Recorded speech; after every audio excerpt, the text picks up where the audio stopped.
WhatsApp line mo messages no emfa ho emra 0244263902 eno nso line abetimi di videos no afaso WhatsApp videos no abrayen DSTV channel 364 efa programming live sanso and Go TV channel 121 enso efa programming live babia pamcho ene dia ena musu ode ba beka homa bibia aye kama pa ye de ekwa manone ne akohwe de ekoso eho enra matches ben ene ekoso ewo amanone ye de hunsem ebebrem sign a table no asia aye ewo ho ene matches ebekoso ye de hunsem nyina enso ebebrem Coppa Italia semi-final match Inter Milan AC Milan ene eno so hunsem kakra wa ha ye de ebebrem program yi eso mpamcho dia na ode babeka ho kan ho na fabra na yeni ho enkomo kakra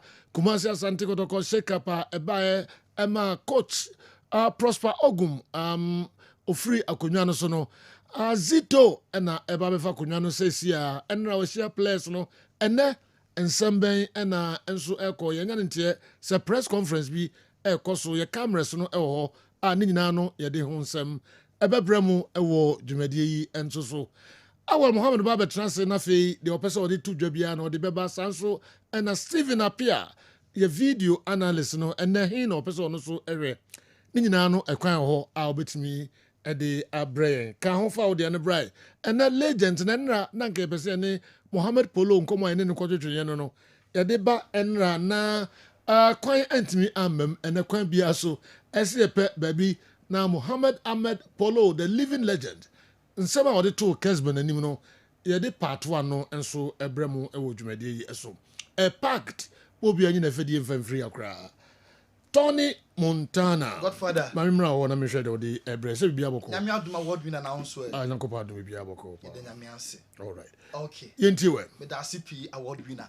Ye ma tiefo ene ahefo akwa abane yentu fo ane hwe nsama ekoso enkofo close ye be hyase e the French Ligue 1 and other one game eba so Emma Nantes and PSG ekotie match no kwa 1-1 PSG and a share first go Vitinha Emma Nantes ebete kan game no epaye 1-1 and the final results now we say I can only 4 games na French Ligue 1 no abone we PSG etimi avoid a defeat or the remaining 4 games on be set a new record so the first ever French club on be unbeaten ewo French Ligue 1 no mu wonu say hard to folk AAB na so mantimi amfanje league no ewo Ghana ha ye bo season phobia omoko unbeaten na so season o mantimi anje league no na so PSG omo eko unbeaten na league no already omo am agye winti enra game a draw na we match highlight or Kessben so season when ewo French Ligue 1 no omo abo 30 matches so far omo ewinimu 24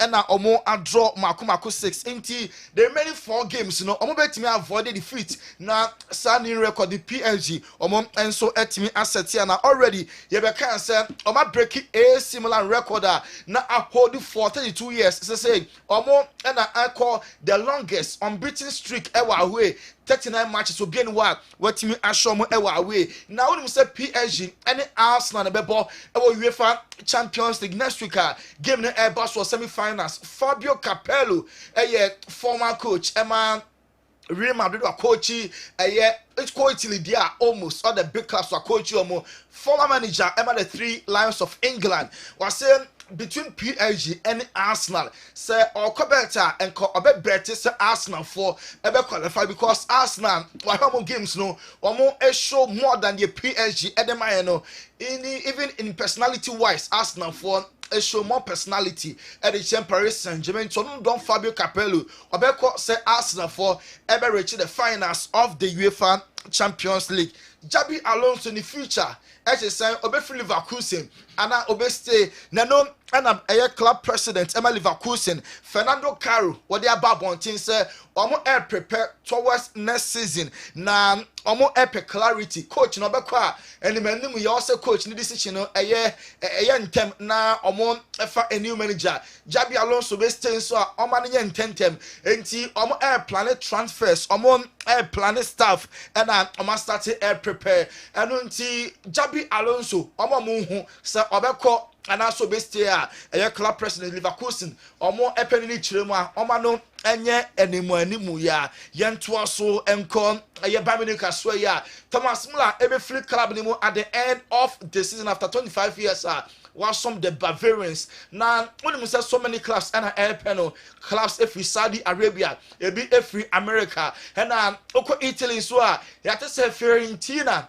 David here ni club no omo ese omo pemula na so Muller wa turn down the opportunity to be Italy ono there or headed towards America a likely destination Fiorentina kwana so ye nanso no de wadom ase se pa de enka odnani enso ebekire baby fufuro na Portugal ometimi age the next World Cup na ebisa Cafu nso former Brazil captain o de age World Cup mpoda Cafu say ohwe various teams the big teams na almost the clubs Portuguese players into Portugal players pa and both teams apapa Europe almost all the big clubs obenya a Portuguese mu enti no individuals there Portugal will be chain the remaining nations now so ade ba Portugal any say in units ball as a team individually better players so sitting there anya better the amount Brazil World Cup and maybe a came and say boy for two players Ronaldo Luis Nazario and Rivaldo 2002 World Cup also Portugal for same targeted top two players na tournament no emfa players no na anya ne sa dia in Portugal for a better pass World Cup so ebetimi RGB yenko Spanish Premier League enra FC Barcelona sheka bakua Mallorca entimi anti Dani Olmo ni go no na winning all the 3 maximum points at the Emma Barca and then and a mad no more and so airball Mallorca for a goal in the first half now so clearly video ya we actually say a offside and pa no and indications details no ball no offside Dani almost go na e ma Barca for enya sa home win no and our Kessben television so now after the game Javi say ampa enya brepa win game way next game Saturday finals Barcelona Copa del Rey agada momentum any Madrid ebeshia oye no ball Pedri abaso ena Pedri na a far man of the match Gavi H1 Pedri one of the best on the positions no position na obono de obi ani ho so for betimi ene Pedri akompiti enya no kwa na ball Pedri abaso Michael coach the doing ade Jagoba Arasati ono so ebo Pedri abaso say midfield modern day football there who player and so Pedri. Now when we say Pedri and Gavi combined, or we nko about the passes accuracy. Now when we passes in the kaboma na a dorsum empochen the entire Mallorca team. Pedri and Gavi combined am I in 214 successful passes. Mallorca as a team no am I in 109 199 complete passes into only saw 2 players of Barca no and passing accuracy nipo na I was so the entire Mallorca team no Hans Flick ekasai efa winner enya no ho ebetin some Barca coach no edit to ja Hans Flick ekasai for win over Mallorca and then a boy Dani Olmo and so about so Barca manager no ekasai. Everyone was included in how we want to play, and this is good to see that everyone shows how good he is, how good he's connected with each other. So this is a good situation. Let me ask you the last one about Dani Olmo. You have him out of the game in the last months, but he scored tonight. He scored last Saturday. But more than the goals, what does player gives for the team? No, for us it's important that we have him. So till the end of the season. It's so this is also what we think about before the match. At the end, you have a lot of thoughts about which player out, which player in, and yeah, of course we also want to make also other changes. But at the end, it's like it is.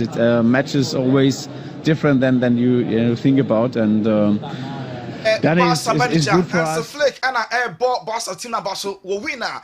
And then Dani Olmo onya the only goal in my Barca for a win here. And then about 7:30 Real Madrid call omo ene Hetafe omo neighbors na airbo Carlo Ancelotti ebe say oye rotation because omo El Clasico ebo weekend we Copa del Rey final only Barca airbo enti ene lineup no Thibaut Courtois de obeda goal post no mu yehwemu kwa chese Clasico no Copa del Rey finals no enf on say Andolonin and Adasar from day one finals no kwa de obesen Thibaut Courtois and Eda enti from day one Copa del Rey no Carlo Ancelotti was starting Andolonin was starting in every game of Copa del Rey this time for Thibaut Courtois because one of game unia Upeja trophy obesen obe caught with any different mind be Thibaut Courtois and Ebeda and then rotation no Ebeka most of the key players now so Thibaut Courtois and Ebeda goal post no ya just say Hendrick ebe starting and then match eba so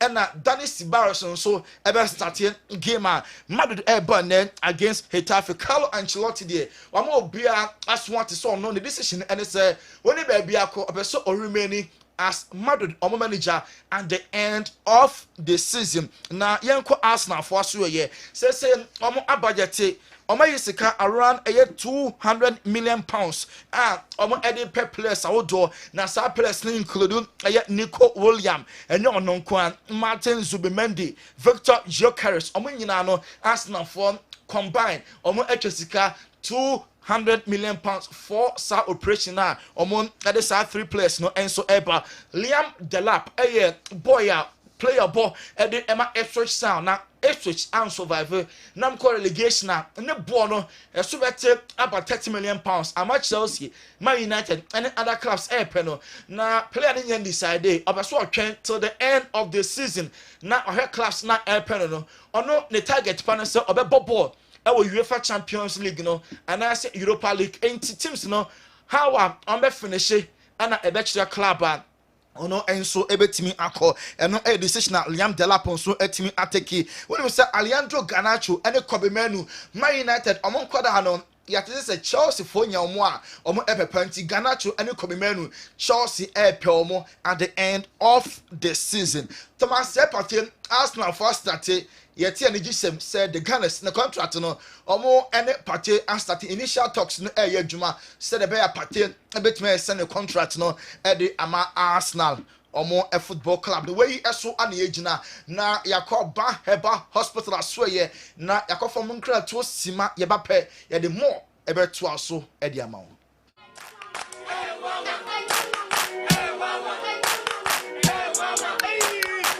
Krachi, unemu bua unkoisha Dr. Ban uye den wa ha. Unye no mpemu ya de no wanko Dr. Ban jinse be. Laka.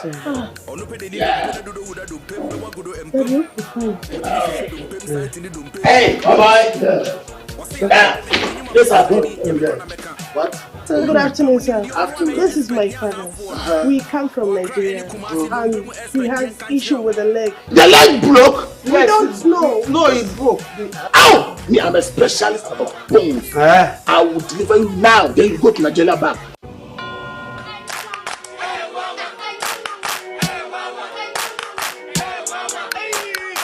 Krachi, unemu bua unkoisha Dr. Ban uye den wa ha. Unye no mpemu ya de no wanko Dr. Ban jinse be fa. Onu pede ni dompe na dodo wuda dompe mbe wagodo empem.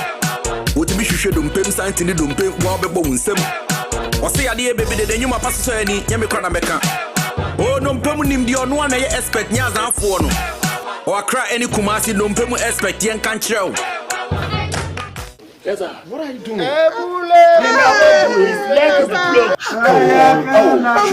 Specializing when it comes to bone issues. What in Pefe say? You are not specialized in bone healing. Hey, you know that the man has called Dr. Bango. Then this guy's got one of me. Oh, but you know, look, you know, say Dr.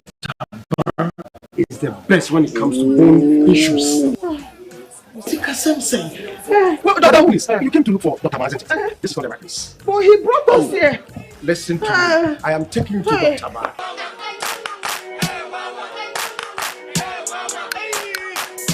But I hire ban heba hospital. Na no kwasam say yare bi efiri utiri so besi wona ase. Ye hwen yare wani nyina tu ase. Ma me die na ama wabamu abui ene ukuta koma. osisi achia ukotodwe wona mane su kekra man ya wo kan ne say papa ne ya wo kan ne say me kotodwe ye nuwa ne bekume ba wo ho a ye ntena se makotodwe enkum obi ba wo ho a kotodwe ye betu ase amanigye awie peye enti mesere bia wonsa ene yiyi wani da so nyina asa wuma na ya kanse mesere akobobo anasa wonam ho ama taisa pa wo ama wonemu abusi pen brana ye de ye ntwe ye de ahaban keke na beto so nyankopon dom ahaban ne beto so a nkasai ni nompe na etete na eha adwene nyina no nyankopon dom nyina beto ato a ama nompe ni nyina aye kama Papa, Papa.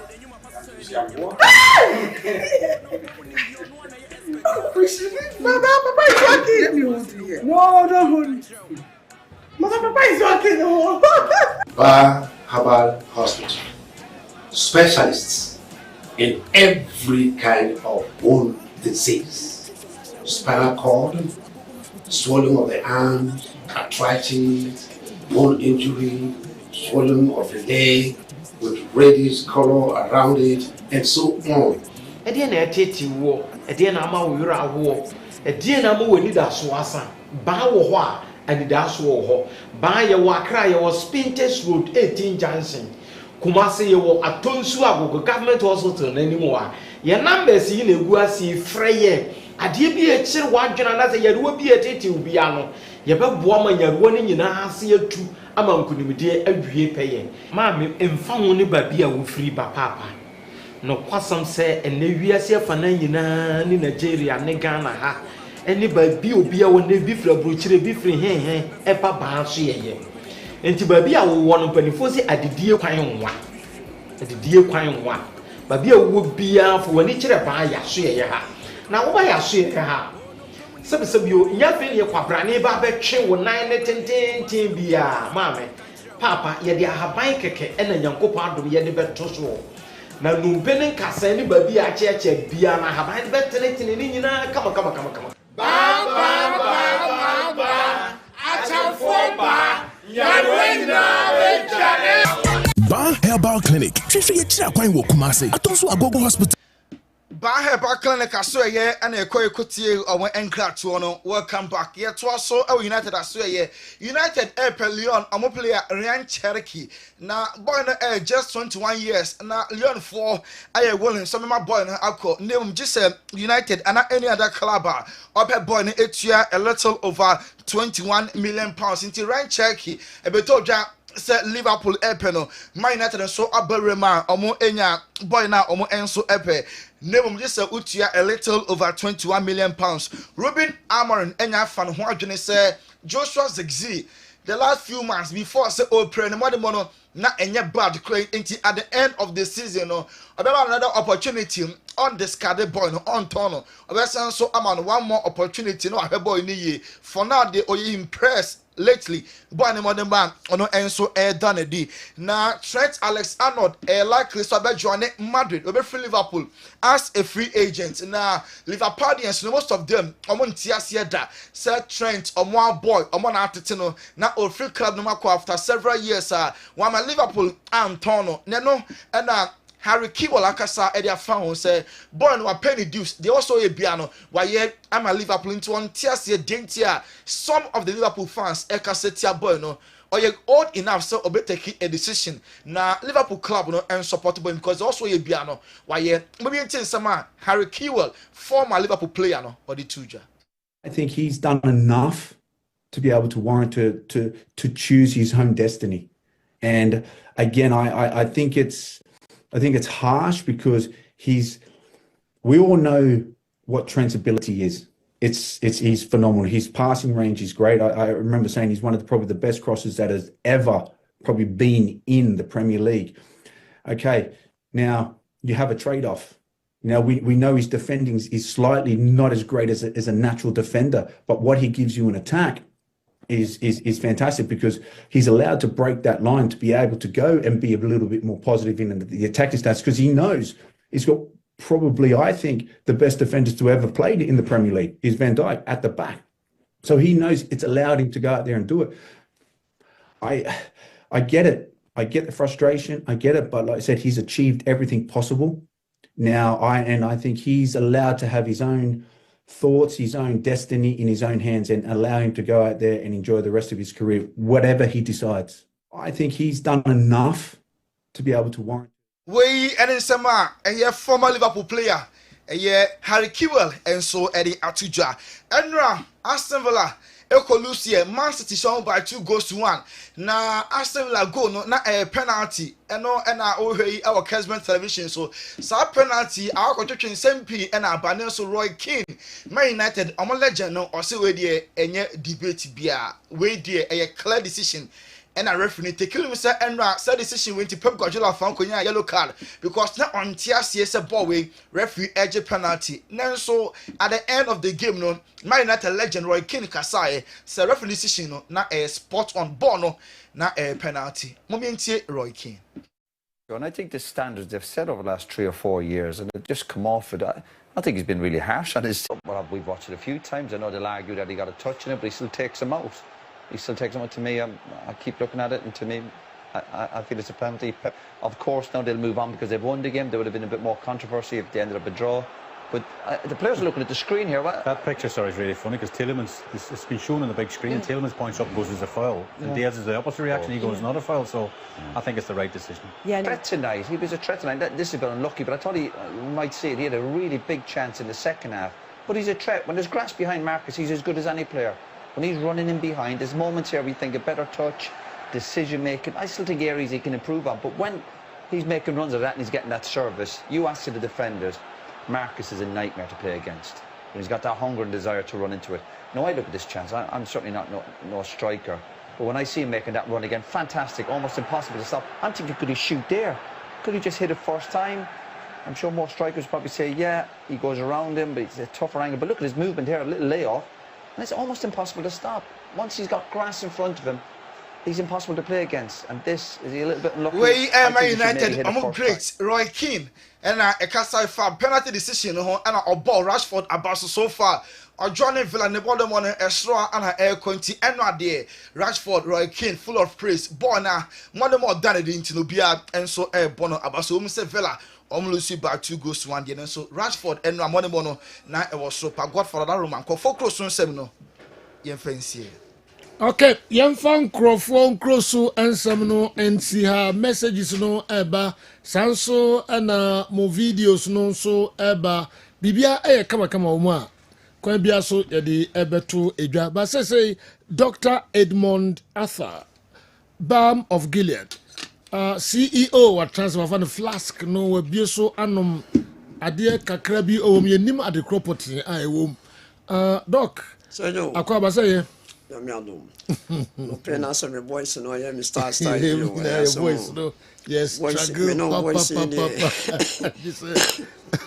de kutem dem ze kutem papa but ebeye sorry ebeye pa ana do aduma kakra handi I ban sano ana one my voice na kofom on what the yana buttons ni sana my voice ni kofom na fom kakra but your voice ya na yo nti no bibi kakra ba ho na kofa nsempi okay na enade na de ebre am for twen pa say yo me basi de kan no me da nyame asese enu a wasane amaye na ewie mo ati na ewie mo shipa anopen so wo shirai bibre yes na anope de me pese e de nkomo efa ekwan a yebetimi ade ho especially in this raining seasons in so near tono how eba typhoid malaria ene yarea ekofa pathogens e mo anketo ayemfa yeni hu omo no I mean omo invade eba system high betima stop you okay eno am start kakra there are some protocols eba food safety and then hygiene ehun hia pa na me pese me go extra mile na me de food safety no e de no to ho kakra na me ba normal personal hygiene okay and sahohro very important and sahohro ho hia On say your all of a sudden there are some voluntary involuntary way be a koso e nipa etibie mu wo hwa na se wani ekekawo na wodo nsa e posa wani wo hwa ase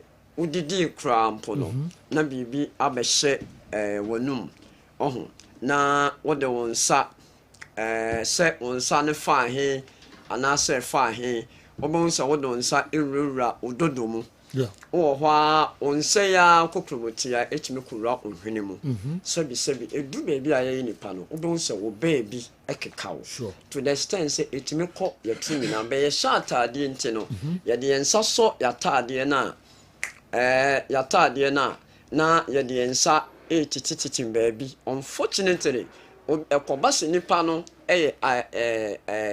idol ononko awo baby na se obi fufu bi eni no ha otime de nsa wura ne baby and from my young woman in this 21st century and this about 30 years back and from my currently young woman ye pia one your population no ya doso even crampo no what for flight say you when ma me fani na kan what for flight say any of the flight ya doso yesi ne bia ye full bus no bon se combo na ya fa no bon se nipa ne bi wa ye bope so kakra na on say sometimes no ugine mu a oso that ahomana e wo suru nim employee ena ye sanitize sa ahomana ye nipa ye we kakra ye ni aye fie ho kra ye wo no edu be bia ye touch niam ye nipa be 4 ye nipa be 6 asori kra mpo no microphones aye susom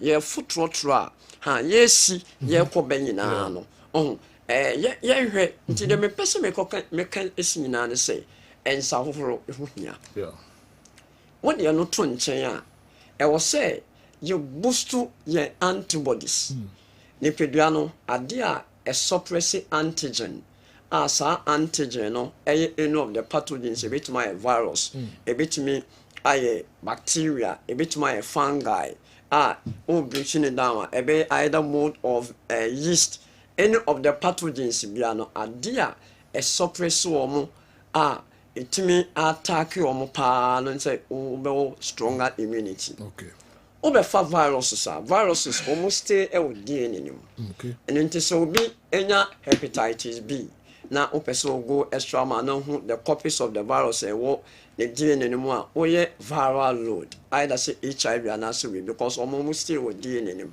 but obefa any of the pathogens omo no enye DNA nim na omo omo ST.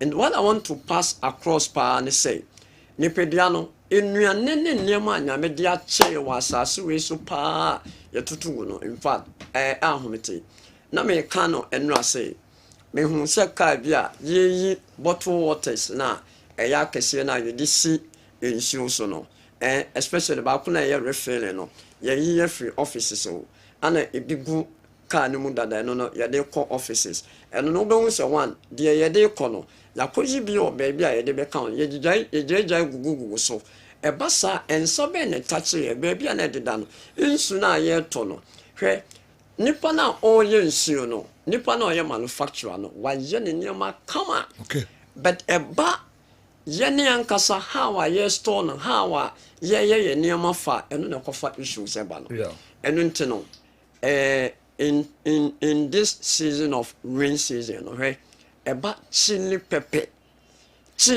moko entiano eba black pepper black pepper and so mo frɛ no ni twi no mesra mo ya no mo frɛ mo send ya ma se do ma me black pepper wentiana misa I just saw wentiana se ni nua ba ko pepper pepper ne cloves pepper ni ntiano I'm frɛ go aba no but black pepper no so I saw wentiana se ni di mo twi no so ne ba ko yetia tintin exactly into offer black pepper now we fa bibi ti say chili pepper and tintin no ginger we fa garlic we fa bibi ti say prekesemo we fa bibi ti say cinnamon turmeric mo these are any bitter cola bitter cola your friend is a wagash cancer much golo as a day a young for tone or traffic in these are some of the things yes spices are I will see a D. Okay. Yeah, they are not twin chaya. I will see a D in Yaba. In Yaba, a containing minerals and vitamins. Okay. And nona a ma immunoglobulins and antibodies only pedrenumono about white blood cells na a 45 or more. Obiwa onkoya full blood count. Obiwa and WBC between 4 to 10 no. None there 2, there 3. In fact, a basset means lower immunity. Okay. Now be father BC other win and lymphocyte many other winning in our bone say a war form make sure say in this season of you can't say Sotobrium no man re ma okay dinuaba ben nuaba ni die ne money ni na make say so be din what the new pa dia e was say baby free ban men trust it. Most of the sources no are highly contaminated with chemicals and a lot of pathogens. And one thing I say, and no day, and one say, would the BOG vinegar a good consume? Would the BOG consume? Na a ba a moanke toa, a cofa, a can say, a fin, a conipedrinum, and near may be a bit me a conipedrinum. Because of say a vinegar no, a betty nifino, a do cabiaso. And I had the Biamacasi, a baby, I want to be general. But we bet my friend Chinese you, and ensure a more sick. On upper crack, science when you moye, scenario one more time, what the sort now say womb, a bassa, a bit dealing with pathogens. Okay. But when it comes to chemicals, no, and no, a broken pieces of charcoal, and a bit my yes, and when you best pass in this season, no, young woman in service, sir. Yeah, I can't quit it. Now me percentage say. So typhoid. Plan what treatia na enkwa Brabham of Gilead. Okay. Obawa your products are a true typhoid ase. Okay. And a true typhoid the mo anase no. Ya besa nso a kire protocols a obofula one unya cross contamination bia na enkofa reoccurrence ember. Okay. Eno nti utie me o Ghana ha, o Kumasi, o Accra, o Takrade, o Ghana Mpatemu. Now, we say true typhoid asia me patro bra ho. Okay. Yeah, the diet control plan and inuania a supplement e been so a organic based herbal. Yeah. And iroko a product organic based herbal. Herbal product no in shishimu no because of say a herbal no ntino ultimate kase saya rewe. But we for some of the supplement ultimate kase into ba your herbal based organic product ya endorse FDA for ajatumo a subtype a bit to asiama. Okay. Ana de bia me kase e drone to ya wiase o. Sejo ya de ma won no ya besa chiro akwan a wo be fa so ya woniama reoccurrence emma. Into utie me o Ghana ha be bia. Oh yes. And no man so Jan when ya obenum sa because all akoto bottle water is a goofy no but was salad that way and are contaminated baby free bar 1 5 vinegar I mean sign take typhoid na and into all bana yama specific product for typhoid now sandy BOG e wo salad hono e be bow and into me show he o takra dia ya wanaji choice market to almost Accra your West level and I'll be Kumasi and so the carbon pay any war and until no your best say BOG and so dear Okoto now we know that I won't say your herbal based product be and also orthodox product be no more now dear unsia a normal so no for BOG be a egum say you enra CAC suffer bako me so so me pastor Shemo your friend Pastor Enoch okay or ye Reverend Minister Ewo Christ Apostolic Church International. Okay. Or say Obaha beto chairman apostles area here. And into Utimi now ye software. Monto BOG vinegar libis. Oba Asida House or Oko Asida Towers Accra. Monto be mo frɛ Ghana baby. Ya be mo nsake bi. Mama mo nkofo nyusu. Wo ye prophet, wo prayer camp. obom paye ye bom paye no so no mama ye hwe ya hone di ene ye nema yi wonsira wono bia no ne mo me to so de kwaya kwankyere debi bi o je mfanya kwankyere ha mo de mo mfa ngunshi wo na mo ye de mo no bibia be fine enu ti abobo number no number ne 0240 0240 51 21 71 0240 51 21 71 and I said 0539 86 38 0539 86 38 so don't say me cat typhoid no say minim dentia me kasa o buy what typhoid be to asia because yeah man product be to say iroko a product a organic based herbal ya de man onom e clear onkonya liver issue bia kidney issue bia na ya sancho ne ma no obetu ya we na se na wo salad a obeye onuane a obedi no o de biology so awofro na wo nso bia wono bia o kawro o kotodwe o de ben de o padua bibia no o de bi awro sejo omo akra no omo frɛ ya omo benya bi kofodua ho enkokɔ Cape Coast boga doma brekum sunyane techiman goso takwa pristia axim obuase bekwai efidase ejesu inchi bebiani asankrogwa kaswa takrade konongo yeji offenso omo freya ebe mo makam na o kumasi hadia na se woni pa bia bakroma manemra asida okọ ba bia wanwe no bi dia ma 8 na 900 ba hadie oto galon no ne sand 5 sejo bebi o mo kwa omo fa 500 in a moment. I'm for so deal. Oh, for more. I don't think I say, or their own pet once a month, but all small be man in Rasta house or twa near the small one as I count 500 mils near 40, 1 liter and 75. See, said, oh, that's a yes, but that's a pan a black pepper, no. Samuel Mensah Tobizo, or say a friend of Suruisa. Esuruisa. Yes. No credit. I confuse me. No credit. When tia Esuruisa, a form wisa. Yes. Oh. Say no. No credit. Suruisa. Black pepper. Okay. One day we did black pepper. One come. Okay. And you serious. And you're very good. Hey, I'm on for. And you ma once I may agronomy, Omo person mo venture into black pepper production. Okay. Okay. Omo person mo enter into black pepper production. Pass o yen acres. Sikawo because o yen ye pana kaso o export here. Sikawo and an health benefits of pharmaceutical companies in the do na issue for drugs. Okay. The black pepper is good, especially when it comes to emema health. All right. Very good. Dr. Ibonatha, CEO, Balm of Gilead, Dr. Ebeda Sipa, and Anopei, NT, Yesremo, numbers no mumfre, na Oba Asada House, Ubenya, BOG vinegar, no be, and so ato, kama pa, Kahuna Bra, Doc, Eddie, and Komo Ebium, Kessben Television, we a midfield action, midweek edition. Yemra na fe ye mebiebie eye foreign stories no emu kakra na emu hona no ye de afisem no so ewuo wo mu krankra ye kasai Kumasi Asante Kotoko press conference bi ekoso de de de ekoso bia no ye mfa nkame mokra na fe ye de Africa stories no enso ewuram awa Mohammed so special feature bi ene enti awal betranse bebusa na zale de opese odi etu edwa ene sanso ana Steven appear and so and hipa and opese oko. All right. As usual, mu edin ye papa ntin kran. Andy, say yeah.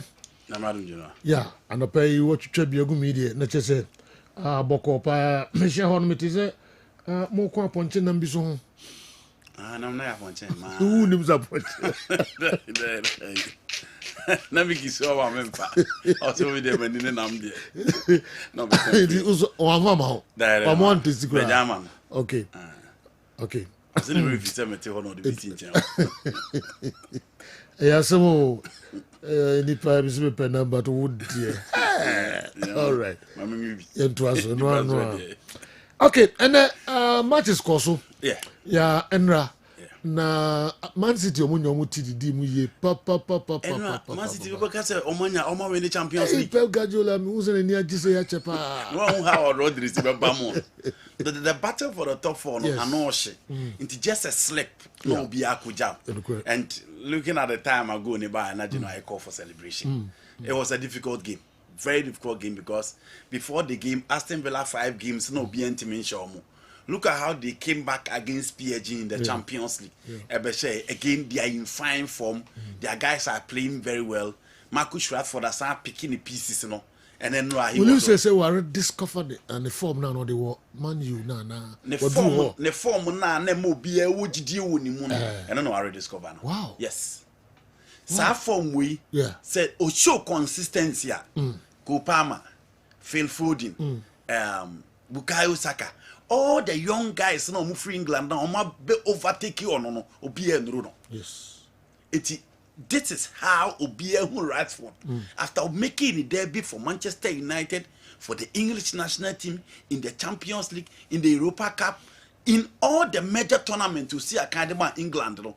Rashford na ni the ball no ball against PSG. And you know, this is a player, go back and watch the game between Paris Saint-Germain and then Manchester United at the Parc des Princes. How are now authorizing the back line of team friend PSG? Rashford now in and he was all over the place.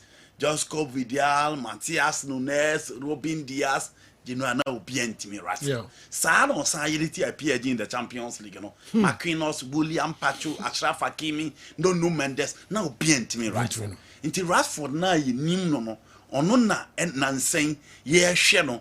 Aston Villa team no. It is not easy for Villa coach to bench Oli Watkins. Now I catch you say lead the line because Rashford a player. Obama options inside the area. Obetimi operating from the left, Obetimi operating from the right, and Obetimi say lead the line. No. Yeah. For a coach to consider all this, now be bench Oli Watkins. Aston Villa for Alan Shearer. Now in recent times, no be lead the line there, you know. Now you need to step up, and only games are Rashford Edema Villa. So they have 4 goals, 6 assists so far. Yes.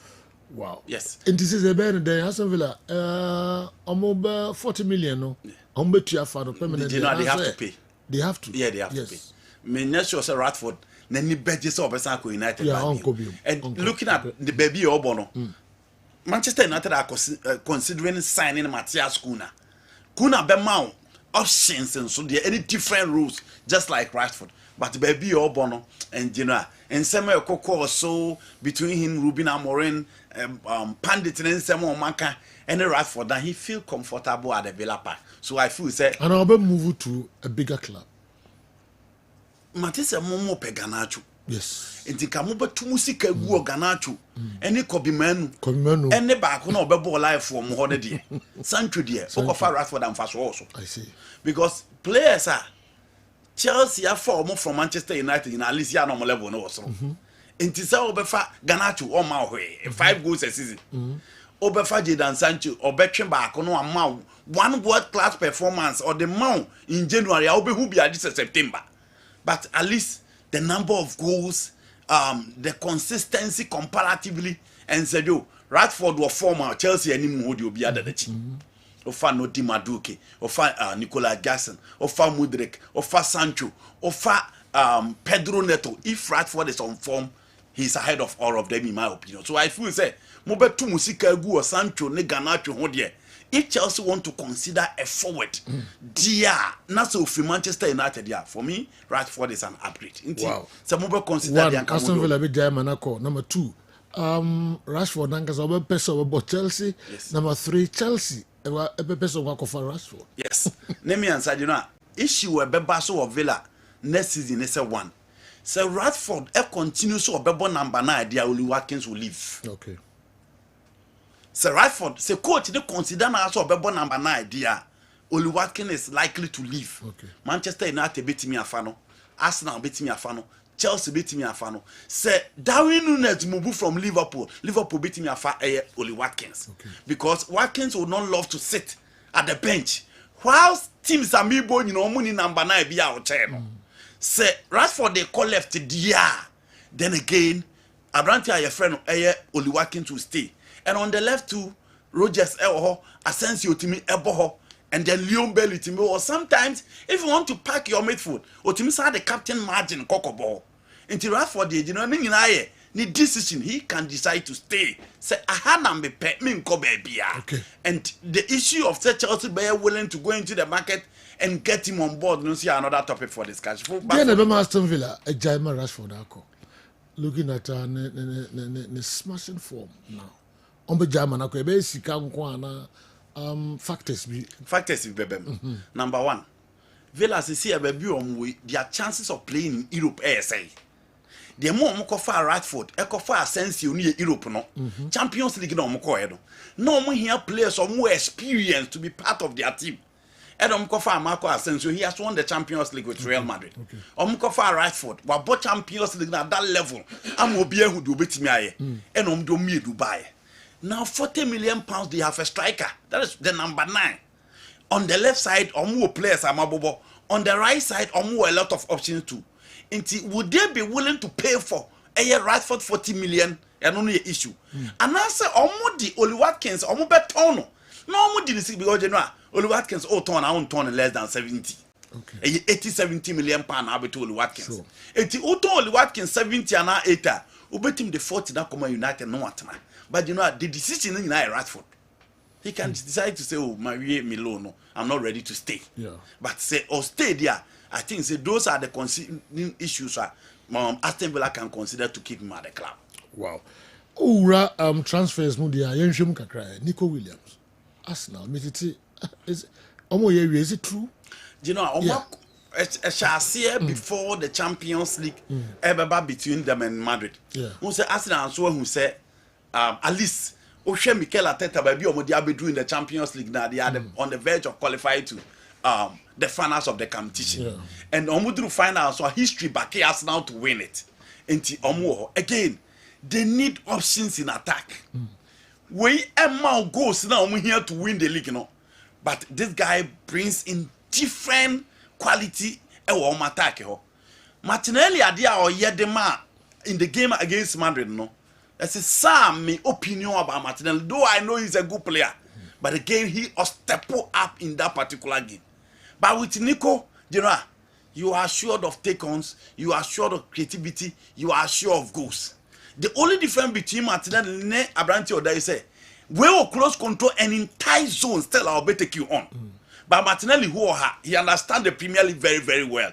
We are a bit sluggish in terms of who compare the two players.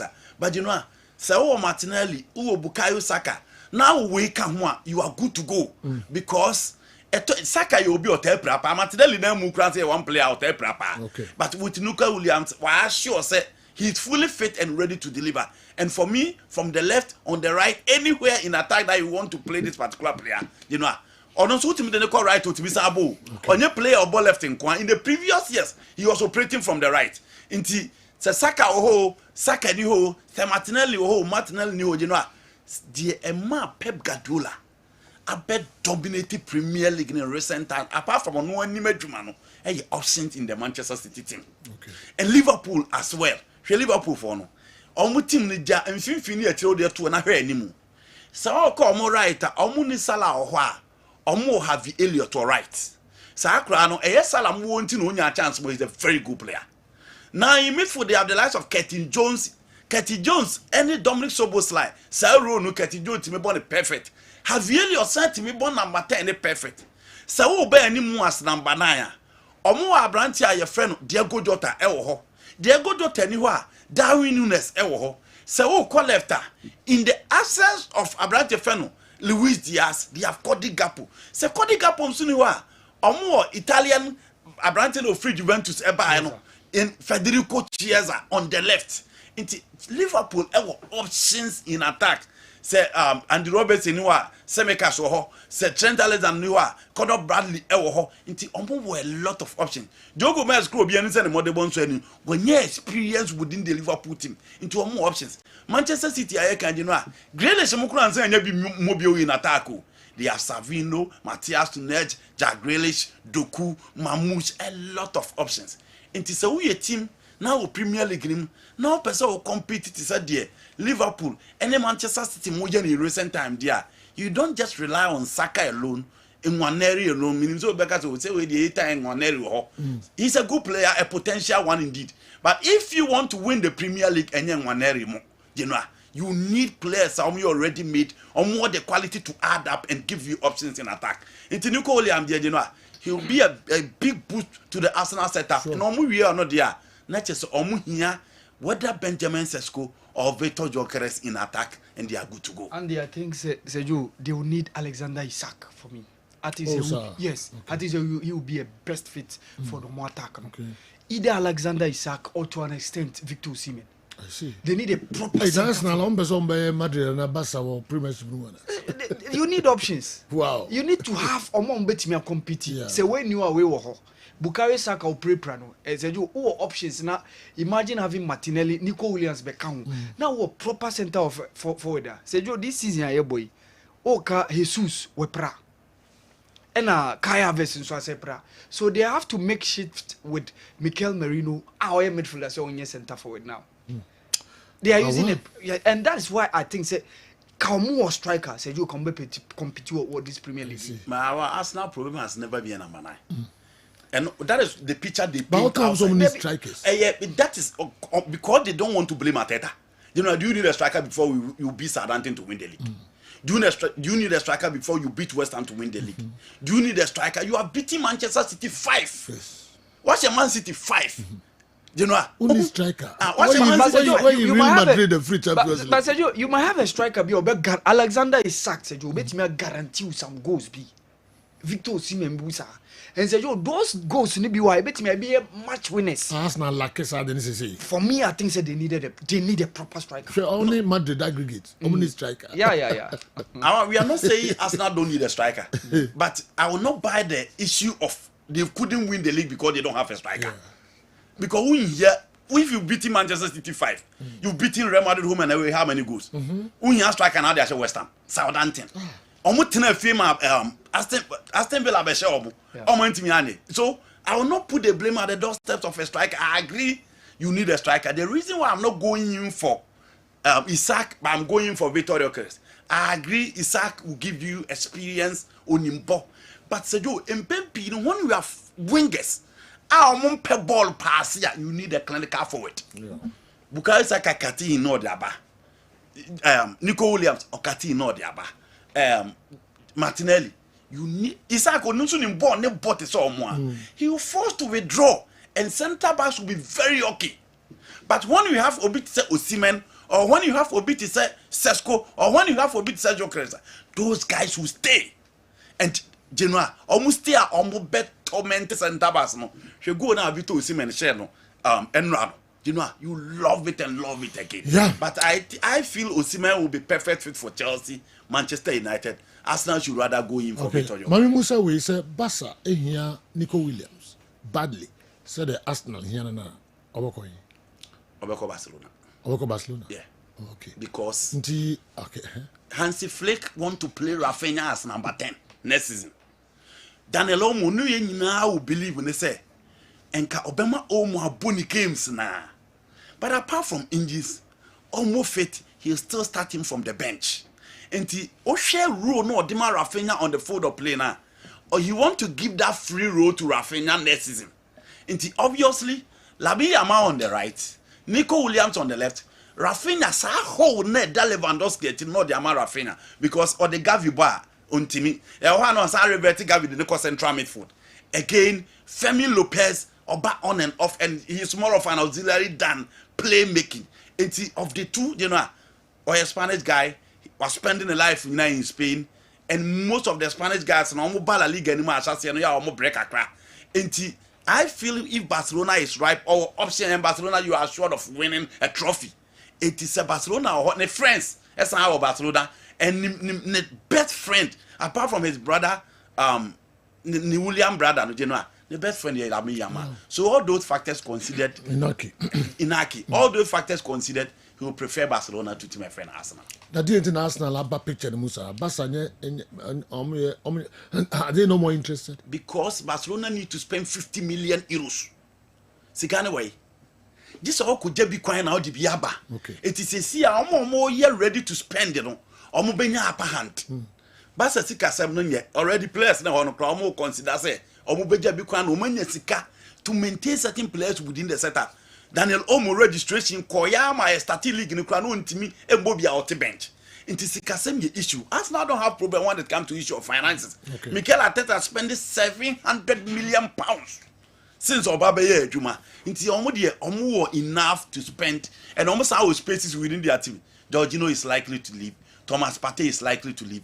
And if Thomas Partey leaves, you are assured of paying a player 200,000 pounds. I'll bet him a baby represent. Inti eno na bema Arsenal atake lead no. Barca for now, and you know Barca san threat no san hwe and crown on their hands to freak do ma babeya. They will not rush in going for Nico Williams. Wow. Mami Famra managers are likely say Ombelusu Omojuma. Angie Postecoglou, I'm on the first one. Yes. He does all be resign and I say best second. 2003-2004 record. Tottenham and Daho. 19 defeats. Well, a premiership the move. Papa when you're 18, Monday Night Football 2-1 number 18. Yes. You know, Obabe equals our record 19 defeats in the season. I did beat me. I'm gonna keep the job and win the Europa. Okay. Me I'm your Tottenham penny and come. No, it's Europa. So Gio and Gio. Obe free wako. And I make a me I'm your Tottenham penny and come up. Okay. Because you know Tottenham omo lucky way. Tottenham team there down omo lucky way. They have international players almost started for their national team. Now, Vicario second to Donnarumma in Italy. Oko on the right, they have Pedro Porro, or second to Dani Cabaya in the Spanish national team. Destiny Odogi and a board the leg back for Italian national team. Van der Ven sometimes pair with Virgil van Dijk or the Netherlands national team. Cuti Romero, he's a World Cup winner and twice Copa America winner. Christian Romero better than most of the centre backs on board the first class teams. Or was a team name. Pape Matassa start for the Senegalese national team. Avel Bissouma start for the Malian national team. Bissouma is one of the best controllers in the Premier League. Shedijan Kulusevski, Sherry Charlison, Son Heung-min, almost everything to excel. But still, Ange Postecoglou on the 16th. Oh. Enra game no move against Nottingham Forest. Abrante aye friend no eye Chris Wood. Odika ball mu kokko in the 10th minute. Oshego a referee na you. Oshego and that goal was disallowed. Intinanka Osekuti Romero ne Van der Ven and Nico home. And Omani Ankon with the second by. And these teams are competing for the top 4. Shebebi Manchester City abo prunima babedu. Chelsea bebo Saturday 11:30 against Everton. Yeah. Newcastle bebo against Ipswich Town weekend. And so no matimi ambam so mutimi we nia o masa ba be overtake Manchester City. Enti coach your friend Ange Postecoglou the general o man every material to perform in the Premier League, but it's not performing. And you know, in as much as some of the Tottenham fans will blame Daniel Levy and their CJ Lewis, they know Tottenham problem there papa or the TV so he started very well by so all my Tottenham fans a beautiful football for them to enjoy. But when Timmy and Twaso, and he has every material to excel within that setup, and I all fail to excel. And the record, you know, so I'm careful. Obetimi and match record, and see way back in 2003, 2004, because in the Premier League he's underperforming. Mauricio Pochettino, I express interest. Tottenham. You know, Mauricio Pochettino, me say a BB na man forces or the US national team. Yeah. I agree. US national team no elevated to the level say and bones with their projects are working for them. But club football no national coaches never catch the national team yeah so we are juma because and one match he want to be active. This is a coach from Spain or called France or England and at Tottenham Hotspur. The history of playing the Champions League final I'll lose to Liverpool at the Wanda Metropolitano. You know, and Pochettino is one coach on guarantee trophies, but obey guarantee competition. Within where Tottenham was prepared almost stay top 4, top 5 Europa League. Now more competing there. That's my way time. So man bet me prepare team to that particular level. So for me, looking at the coaches around and one can say coaches in recycling, yeah. If Sawatimi Ange Postecoglou chance to coach the team again there, then why not considering Mauricio Pochettino? And I agree, you know, say Postecoglou Kodia. If Pochettino is available, Pochettino, Man United, Chelsea, Manchester City, are resource-oriented club, and he will suffer. But someone Arsenal, now man Tottenham, he's good to go. Because of my coaches likely to lose their jobs. Best 3 which one will be? In the Premier League? Yes. In the Premier League? Yes. You know, in the Premier League, no, I don't see. You know, Everton in the previous years, they be bra. But again, Everton this season, David Moyes buy and will be you free baby or modern. So for team beat is Wolverhampton. Omu coach no or buy no more that war. But a Jumon Ababe only Ruben Amorim now with the same points. It's how do we sack him? And again, the budget for Wolverhampton, let's say, Omokoff and Omobesa to Matthias Kuna £62 million to Manchester United to keep the money. Or improve Matthias Kuna Momu Jessica. It is said, Postecoglou need the potential coach that I feel he can lose his job for now. Apart from one more relegation, Postecoglou is the coach that I feel Obitimi losing the job. Maresca, Nami Hun said General, Se Pochettino di Woody Fifth now on Penedia. Then Maresca has no business. But I see Maresca, in as much as I agree, Chelsea fixtures need difficult. So you up on all the teams now carrying Chelsea fixtures netting. Chelsea fixtures you said it. On Liverpool, on Manchester United, on Newcastle United, on Nottingham Forest. Into a Manchester United. It's Pochettino, Postecoglou, any Maresca, and then who say Omo Ebeko. But I think Chelsea Omo working hard with the resilience they showed against Fulham. I feel they can qualify for the top. So I don't see any potential now apart from Postecoglou. Graham Potter has not improved West Ham. But they will not sack him. Graham Potter. David Moyes going or buying. Honestly, not like how West Ham was churning out results. Almost say Adia no more lucky and so much beautiful football. And all games are more bar. You see, say last season, it almost say individual brilliance is no more some of the points of last season. So they felt said David Moyes was not doing any job beyond. That's the reason why they gave him the sack and brought on Graham Potter. But say Joe Graham Potter by no Michelle on year West Ham. And even on top players, no share how on performance. Even check Kudus high flying performance last season, and yet unlike this season. Even Lucas Paqueta and the likes, even with the introduction of Nicholas Fulcrum and the likes within the club, Graham Potter and Bibi. For me, Graham Potter and okay. West Into Ham, young Comra now. West Ham would need a matured coach because place, you know, West Ham more place. Yeah. Apart from the Afonso Areola, Ofa will be say Kelman, Ofa will be say Todibo free France, Genoa, a dear now one or the Europe. Look at Obiti say Emerson Pemery. She will be at say Lucas Paqueta, she Edson Alvarez, she Thomas Usek, she Kudus, she Omoala and she say the left-sided player. You talk about Michel Antonio, and you know they have everything to sell. I'm going to find a class 4 by still I am Koyi. So I agree, Graham Potter on your Jumabia, but you know English coaches, coaching, sir, in teams in the war was here on. I almost like this. Okay. Young Comra, you kwa commercials kakrebi aba na asa yenhwe league a farmers league na say ni ho kra PSG omba be record bi ho. Yes. Omba be record bi ho. In the history of La Liga, so League 1. Ombako unbeaten with 4 games to go. Asa money ni ho.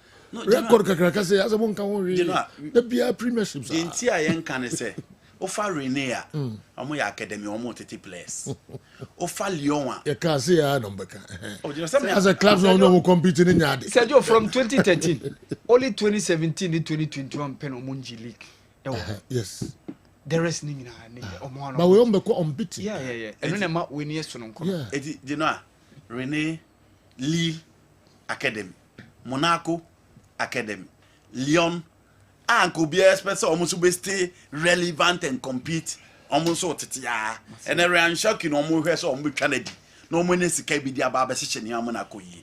And must say on and off, need that amount of money to compete with PSG. I'm not saying Luis Enrique Nyade, you know, I had there. Yeah. So Beja, Verratti, Neymar, Lionel Messi, Di Maria.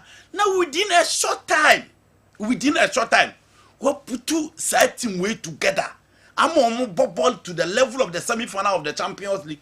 And who the team who the weakness of their side, you know.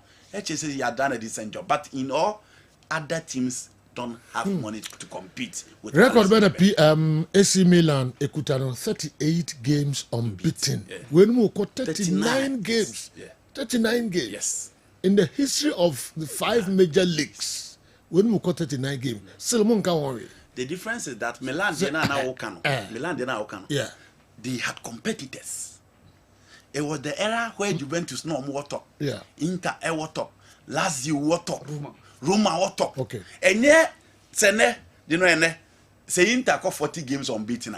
You beka ba ye nye te second. But back in the days, you know, uko Lazio, ohe Marcelo Salat, ohe Juan Sebastian Veron, ohe Alessandro Nesta, uko AS Roma, ohe De Rossi, ohe Totti, ohe Vincenzo Montella, uko Inter Milan, ohe Avanza Morano, ohe Christian Bobo Vieira, ohe Luis Nazaro de Lima. You go to Juve, obehu Trezeguet, obehu Del Piero, obehu Ago Tudor, and a host of other players. Bene Syria and Zanetiana. Debbie. Ah, well. Me korma kofa Niwat Scientific Herbal Clinic nkra talk krebi abane ababeto Fabio Capello or say Arsenal be PSG nti adwuma for investors meaning say Fabio Capello mbodi na chirimo kono heavy Arsenal ebe PSG efrim Fabio Capello na meaning no kono say. And no corner. Say Arsenal win. Arsenal win. Okay. Or Arsenal to qualify. Okay. Arsenal were 55% ahead over PSG. Okay. And one time I will explain why. Okay. Emre na enim dra nga yepese ehu say Carlo Ancelotti. Madrid o maintain no ana say walusu every say Champions League. Yeah. Say wanye La Liga na yempam no ana. Na say Copa del Rey no timigia. Oh, Carlo, so Copa del Rey no La Liga champions they should sack him. Oh, okay. Real Madrid they are a big club. They can in as much as the problem wa komuno obia na akoma on source. You know I'm a fan of Carlo. You know Real Madrid on left back a bra, on right back a bra, on center back a bra. But the level of the club they still want to see him at the top. Edu be na La Liga and what 7 points. But Barcelona be close to us between move 4 points. You know it is Madrid. Okay. You have no excuse. You say, "Obabe catch will be say, na me ni midfielder, na me ni left back." Say the bad smaller teams be on be entertaining, but the standard of Madrid they will not entertain that. So all for right. me, so when Timmy and Copa del Rey alone, all I right. don't think that will keep calm. Matches were no. Yeah. Matches were no. Real against yes. Satefi. Yes. AC Milan against Inter Milan. Arsenal and Crystal Palace. Yes. Diem komra. Se mre wom dia na yebehwe eno so kakra. Niwat Scientific Herbal Clinic. Bemo kidney no essay, young Kwana Ghana ha, get it take. Suffer Makwaba, about Niwat Scientific Hospital. A team of medical scientists. I have created a boom near the infidel was war. A year a juma, or a swear has he, the swear had dear, and yes, I'll buy a sabi. Near time a good amount, said the cocoon. The moon, you know, two a fiducial. The Mephidio Mushimu, the meal at the potier, the Yarian Breo, Nesamium in Ya, Yarene do in the piano so. The Benjamin Mawa to Yariasi, what the editing said. See the baby as a water Yariasia, which in 2 centum. Open what Scientific Hospital, Dr. Phobius Yajumani say. And Buna any tire or what dear Eddie Jumie no, Yenyamu na fe in Rakasai, whom her friends have find to chemicals no. Yes, structure same and no, na yam fan friend no, and for a mount. A be our kidney no, Yaria Bemo kidney no essay, young Kwana Ghana ha, get it take a habine, Eddie dialysis our kidney not say I could do said dear Kwanwa. Nyarishemu na nyadi dina for nichiremu ewo ni What Scientific Hospital bofra ban e boye ama wa diabetes ye ni bofra ban ene nyama bi efra e de mawa e be ma diabetes na o sugar e koso pii no eno so aboa ama etinya bafum e bia na o hwe misisi e na o problem pa e yo mema sem beba bi wono mu a onya tenkan kora so ho ba beda obo nso otimi nya hode ne pagya no no oba ehyiemu a ehyiemu ana adwo ene obo nso atese ne bema no ensore kra ebia na eno bia da so a wonom so yoba na utie me na se eya wo no problem ebia na e fibro na kosi a wo no kwan ana wakwa ya sabia doctor si ensu abetata onkosuemu ovarian cyst ana se fallopian tube no e na block ye obebu okura wo sebuo ensisi so ni nyina timi sinyi se ho kwan bema bia na ho nsuo e na wo form nkwabon e wo form low sperm count na obo okura beba bebe ne ho nsuo mo no na emo no be friend say spermatozoa no ba kokura we nyina e ha esi awo ho kwan a obani what scientific hospital a efidie de ehwe mo beda di amye wo se problem bi wo no mo a ne atimi ehu aduro na afi aduane e be kyerɛ mo adi pressure ti amo akoma bo periperi asem kura si ofie timi mo amane obi so hweme na ne die stroke akawa to mpamo ye kwa wo ye ba wo so ntimi o kasa na pampan boni die kyerɛ frɛ no halitosis yade baako a ya no wan obi opewase obetimi akade a kyerɛ wo a ade bedi unya o kasa bia na obi atwene hwene okoda na nyimre o da o jonso antentem e papa mo mpanifo no e free 40 50 60 years e kwa ni mo no o prostate na ekese prostate enlargement e ba sa o da o jonso antentem o jonso bebransa na ade ache e mane nka achi eme nkofa catheter ahoma nkoto ba memo abusuafo bi ebere nti manya adagye amo ya de dia nyadidie sani what scientific hospital Ghana ha de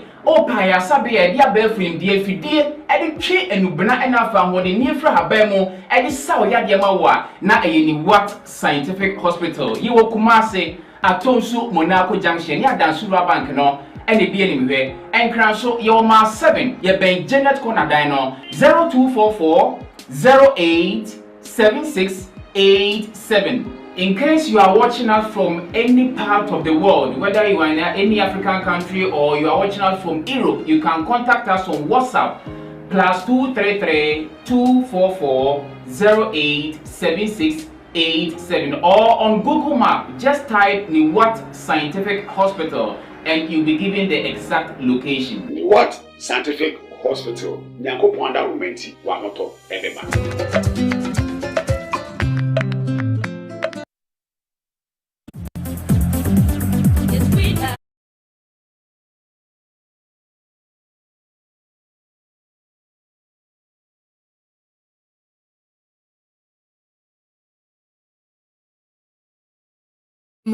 Midfield action midweek edition.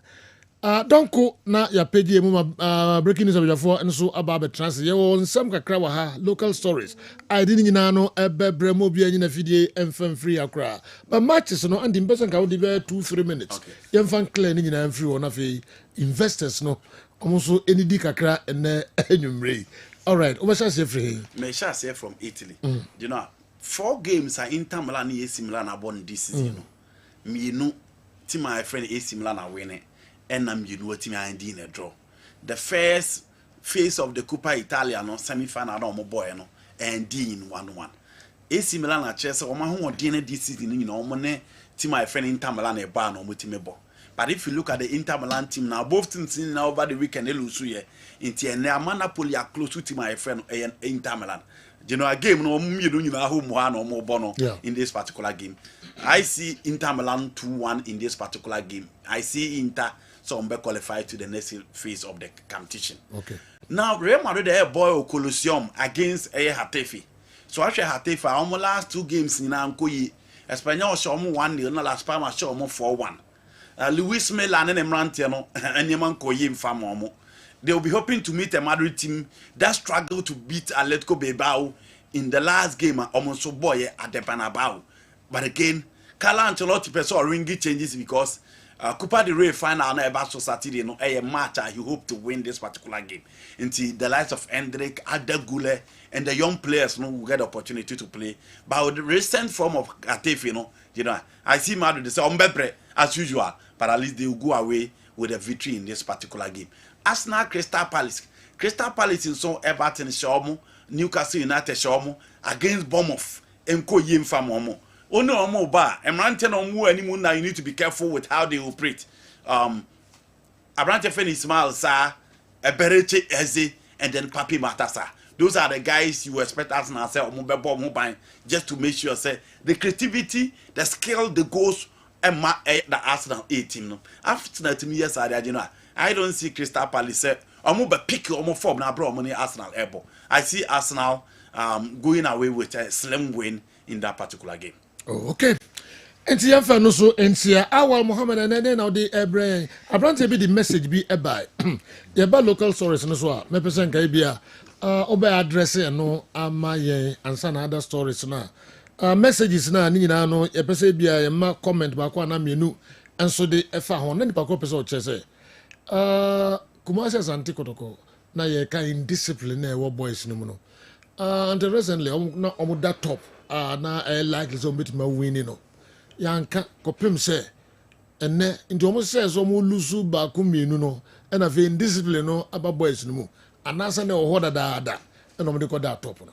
Okay mami komra na address asem we enso mami awa my bro ho na fe yen hwe de ebre ne Sejo. Yeah, well, Sejo ene me down memory lane. Okay. Ya ko 4 World Cup tournaments. Yeah. 2006, 2010, 2014, and then 2022. Yeah. And Sejo we were qualified. Ultra Ghana. Yes, World Cup tournament. Yeah. Okay. Where the coaches involved, the players involved, your memories of videos ebe. Sejo you be to am a chefoni tifo. Dey na difficult pa. Okay. Qualifiers ben na obeka say qualify no as a like you won fire before say be qualify. Qualifiers. Yes. Okay. And of course dey na easy. Dey na easy. Okay. We are man for njeje. All right. But so obeka kan yes. Ka okay groups no. Yeah. Years now okay no. Yes. Na fe countries koto. Yes. And the score lines be a free money and yeah, very na man for how they are remind you e be refifia. Yes. So you okay say ye kobo the 2006 World Cup qualifiers. Ye ball prelims before say ye cup main group stage, you know. Okay. Then time na ensheda nya de sa because even 2000 AFCON yentimi an qualify. So we played 2 prelims games between Somalia. 5-0 ewa Accra and a 2-0 ewa Kumasi. Okay. Ni me anu nyina e ball no Ghana. Okay. Because na Somalia no be to omo war zone near my koko so no. That game so known as Sejo Ravzundik Ebo as Black Stars coach. Saman for Bekaya. And it was the game in Accra and Asamoah Emeki the debut in that game. Okay. That day, Mekai say Aziz and Samu and a ball game no. Even the like Michael Essien, Hamza Mohammed partnered in midfield, John Mensah Kufuor, Adukwe Papo, and of course Stephen Appiah. I India shy game na say. And I quite remember very, very well, alongside the likes of Suleiman Tari. Yeah. And a besho mu 2-0 waha. And Sergio, you bob 2 prelims, you know, and you enter into a group of 6 teams. Okay. 6 teams in Ghana, South Africa, DR Congo, Kessben, Uganda, and Burkina Faso. So Sergio, we mo and the 6 teams are you mo every into that group no. And I quite remember the commentary I Okoye Ghana ni Burkina first game ewo qualifiers no. Oh Wagadugu. Ye koluzu 1-0. Yes. Ye koluzu 1-0. Mamadou Zongo Bebetu ono share the goal no. And Sergio that game no was Dr. Nyahota Maklu. Yes. No FA president. Yes. Okay. Yes. Yeah. So Sergio that game no kwane the only game I lose you lose no you lose the rest of the games ningina. Okay. The rest of the 9 games ningina Sergio we won, including the famous 3-0 win against South Africa at the Baba Yara Sports Stadium here. Okay. And Sergio Obekaya na Dietary na share first goal. It was a pull out be that Dankwe here. And then was it Nassif Morris and a heady ball and a Suleiman Tari heading on drop. Sergio Mekai those qualifiers in the all the home games are Ghana boy Nina Meko Stadium Dino. Ghana ni South Africa, Ghana ni Kessben, Ghana ni DR Congo, Ghana ni Burkina Faso, and then of course Ghana ni South Africa. And Sergio, I remember we started the game with Samieji, Dankwe, Adokwe Papo, John Mensah Sami Kufuor, and William Thiero Michael Essien. And of course Stephen Appiah on the right, Suleiman Tari on the left, and Wauba Ibrahim Tanku, and Bafo Jan, and the leading the line. Okay. And Sergio, that qualifies, Ibrahim Tanko featured very, very prominently. But going into the second half of the qualifiers, Sergio, na obenya German passport nti dual citizenship nsensem bi bae nti ama Ibrahim Tankwa ntimi antoa those qualifiers no so subsequently you call to the World Cup komo be video no na amamfo ehu that go na make Sule Muntari share no and of course Stephen and of course Stephen Mickey Stephen Appiah scored twice on that day and Sergio that famous way no Emma yetimi beto South Africa so because okay say 1996 omo share omo sabe share e wo AFCON 2000 e wo ha Sergio said then time na South Africa for no mo die so and that game Mariano Barreto was the man in charge during that game. Mickey Mpato ye chen goal no. Yeah. And Sergio we kaya ye share South Africa 3-0 and ye kobo 1-1 draw against Uganda. Samoja Ntikano 87th minutes obemu in the second half. Now they were leading us. So we came here and beat Kessben by 2-0. Goals Ghana and South Africa. 3-0 na Sule Muntari and then Stephen Appiah scored twice. And of course, Obekaya, yesako away ko share South Africa 2-0. And Sergio that qualifiers no. Ye de Ravdumdik ne chance Ravdumdik bought those two prelims no. Mariano Barreto came and played 4 games. Sergio Obo yene Burkina, South Africa, Kessben and then DR Kessben and Okoye. So yene DR Congo hanum ena coach Sam Adi the late ebeye the interim manager Sergio of that game no. So going into the second half of the qualifiers ena Ratome Dukovic ebe take you over the job. And Sergio Ratome Dukovic be take you over no see ebe here 13 points to add up to the points ebe here no. And Sergio adia okai no those points na nitimi nyae. We drew against DR Congo 1-1 ewo away. And ye share South Africa 2-0 ewo away. And ye share Burkina Faso 2-1 waha.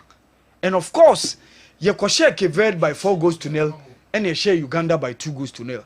So Sergio 6 countries and enter into that qualifiers. And Sergio, of course, we top the group and that was the first time we qualified to Germany 2006 the World Cup. And Sergio, interestingly, it was that qualifiers a local place a feature pa Nana India, Dankwe, Charles Taylor, Yusuf Alas and Chipsa, Obeka the late Godfrey Diaboa TV3. Sergio, a lot of a bloody Morgan Munina feature. And Sergio, it was so strong team. Team organized it during those times, you know. And Sergio, we took different coaches to that World Cup qualifiers, but eventually we made it into the World Cup. Itimi koye ewo Germany 2006. And Sergio, fast forward, we played the 2010 one. Yakoboye ewo South Africa. And Sergio, in that qualifiers, you know, ye bought 2 group phases. Qualify for South Africa 2010, Sergio, ye bought 2 group phases. Ye decline enter into the first one na Ghana, Lesotho, Gabon, Libya.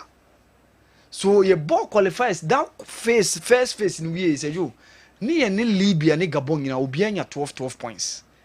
But Sergio go average and then any timi nyae any timi enya into that qualifiers you know. Every move into the second group phase you know. And Sergio, after that one, no, you remove into the second group phase of those qualifiers. You remove into the second group phase of that qualifiers. And after that one, no, Sergio, we played Sudan, we played Benin, and then we played goals there in Asia. We are in Lesotho 7-1. 7-1. Yeah, we quite a Germany. We Brazil 2014. Okay. 7-0 rather. Okay. 7-0 and 7-1. We Dominique Diago. Okay. Near America no crowd here. Don't come watch. Yeah, we Omunyam final. Ghana, South Africa. Yeah, we crowd here Minyam drew because we Brazil 2014 qualifiers. So we play so said you Ghana South Africa game. Okay. Near Sule Muntari share that goal. Yes, me should go. Yes. Ka omobe yet that pull out now. Dankwe make that pull out a header from Nassif Morris and of course Sule Muntari came out with an on drop. I call winning by 3-0 El Babayara Sports Stadium. Okay. Yes, this was Dankwe pull out, you know. So Suleiman Muntari came with a screamer. Header na omo heady ball na no or return it back no into the goal post. Say you come benya me who go ni. Okay. Me who go ni you. Okay, ode mo slow mo no nka. Way. Yeah, match winner. Okay. Match winner. Yes, match winner. This was how because we were the team that I share white now. Okay. And then send a medical kind no. This was Suleiman Muntari, the likes of Stephen Apiamo, Michael Essien. William Thierry featured very, very prominently in this game. America once no. As you during those times, more now Mokta Baba Yara Sports Stadium, Black Stars World Cup qualifiers, Omobe Kaini America ipa. This was that 3-0 nyai. And so Oba Kaya Ekoshomu 2-0 ewo. And na Matthew Amoa, we see a bunga no veteran. So at Baxter, the coach on the touchline for South Africa on that day no. Ekoshomu 2-0 ewo. And Oba Kaya, and no and Matthew Amoa, and of course Michael Essien shared the 2 goals in that game no. And so that game no and a debate bar on top of South Africa because near pim so or that qualifiers no. To that 2-0 winner konya over honum no and no my advantage am I better almost roho. And of course we went on to defeat Uganda by 2-0 and then Yakoshek Kived by 4-0 am I team call Germany 2006 World Cup na make one wasem no. Okay. All right. My name is I brought any pull out no. Dankwe pull out no. I know any ana. Yeah, that game no na go no buy no. Okay. Where William Thierry now we grab on during those games you know. Okay. Almost 19-20 years now until videos no onya no yes onya no senior obenya no colorful senior like ubenya ewo that game no. This was the game that I was talking about. Okay. So you come the 2-0 na e South Africa no. 2-0 na e South Africa. Yeah, South Africa. South Africa. And also yes, and also yeah, cover that game na Samia J Pra because that South Africans you know they were jubilating say yeah number 1 South Africa in the second leg no. And Sergio, I remember we started with Jojo. Yeah. We started with Jojo in goal post. And John Pencil and a ball the right back. Near left back, be your friend or Edusei left or no share as the left back. And of course, Issa Ahmed and then John Mensah played the centre backs. No? And the late Yakubu Abubakar Bemu in the second half. But Stephen Appiah and Michael Essien and Shasie deep in midfield. And Alai Kingston on the right, Suleiman Muntari on the left, Matthew Amoa and Jutex Asamoah Frimpong. Okay. These were the starters I quite remember. Yeah. We went there. I do person Inti me person break you. Okay. Now ko video no hoduma kakra mame. Na ode na kemani be jipa na mudi dwa kakra bi ba. Mamma ni dwa kakra bi na fe me ba. Awa Mohammed wa ba beto so e de amayen. Na akwasi afrane wan na omra na me no eni nkomo kakra bi. Akwasi afrane so the message bi e bai. Ye ba local source no ye de ebeka ho na ka mamini enon tentem enyi was it general players of this generation are just content with the premiership status. They are just not serious and aimless.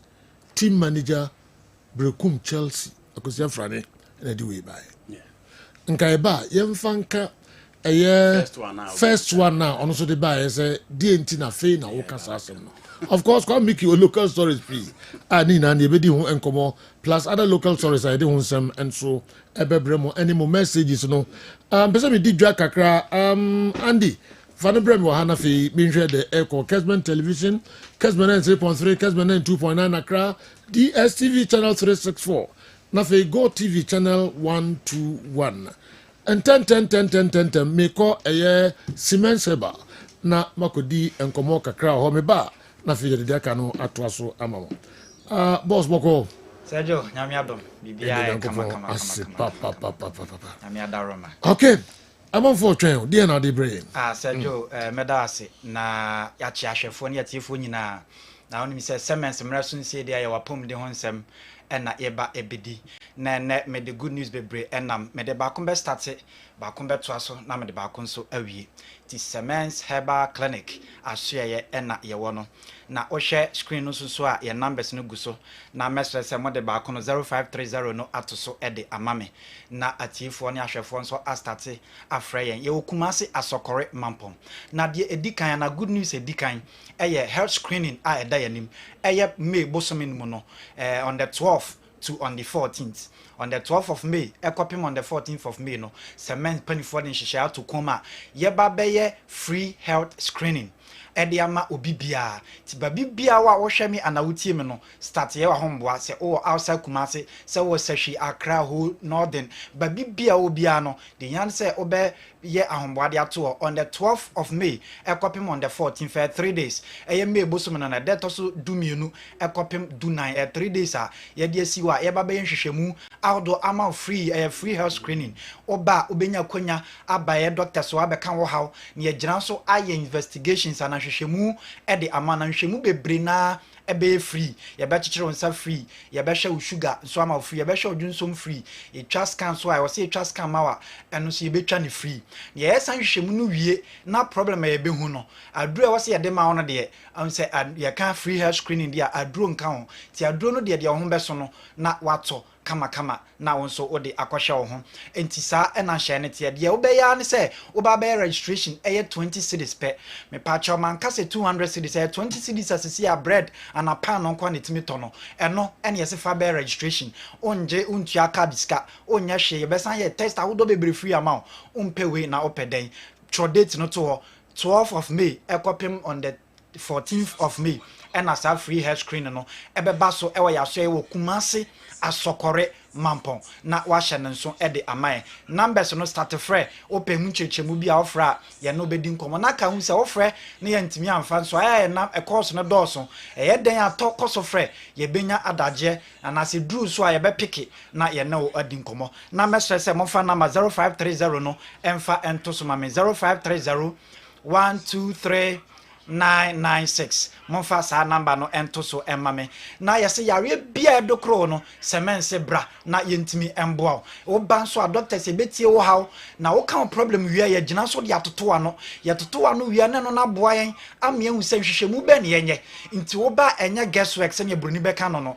enye se wo kan ya se jadro konom da bi ye benya botra ye hwehwemu e wo se ye hwehwemu kositire de yemfa Johnson ye be Johnson de akonfidie ma na lab ne ahwehwem wo se di moja no so na ekonso a ye be gi moja de akọ lab anamfidie mu akohwem na se ntwa scan hwe wo yemu niam eno so nyina ye be ye e wo Semens aso ye hu problem ni wie a ne ama agina so ana ya gina saa problem no so ahu aduro kra e wo se ye de ma saa so na hwehwemu no be me hu se de enkra na kofa haw ne baaye na mpempen so be na koduru acute ana se chronic se aye krankro ana nya ade kra na ode na aye hu aduro kra de ma wa ebeboa ye gina so atufo umpe we na opeden Semens aso ye nko a e na obenya saa de no na se ye se ye hwehwemu kositire em ye hu haw ansa ne ma waduru dia na kire se haw bia ode bebe ya so ye no ye betimi aboa entwen se bebo yare din yare no doso bebre na ye emre ni nti no ye ntimi nso bobo ni nyina nti entwen se mebo yare din de hiane se obeba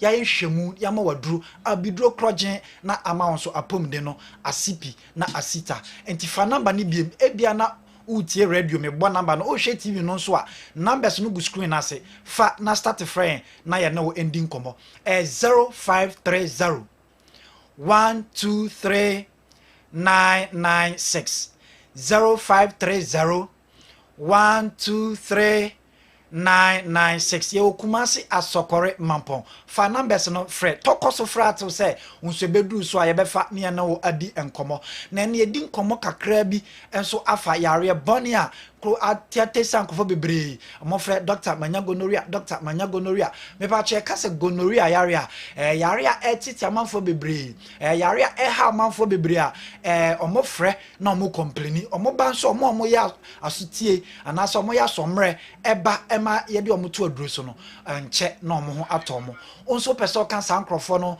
na sa gonorrhea yare na atena so acha tete wabrabo no etwe ase tu krakra de ma ode a ene tie nkomo we na de hia pa no so be frɛ number no so no a egu screen ase no na wa frɛ na ye de hu nkomo gonorrhea yare no ye yare a bacteria bi na de ba sa bacteria no ye frɛ no say Neisseria gonorrhea ana say Neisseria gonorrhea na sa aboa no ekwan ye fa so ba nipadua no eye nam a ye kan say sex na aye sex ananamu aye kan ansisi anema de we anema siko na we asisi ko ninti no anka first no ye kan de anka ya de baako eye kwantene ne no nanso sisi ade anema ne problem bibra na se manfo ye de omo peninti no ama ekwan ne bia beka ho ti bi o ye fe bi oral sex eno so timi ma onam sa ade no so enya sa yare no sebe se omo ye fa omanum anomano oral sex ena omo so omo ye fa achi aye kan se anal sex sa kwa no so nyina so otimi di nya sa gonorrhea aboa no nti se obeye no kwa atene ne nso anasa kwan achia no so a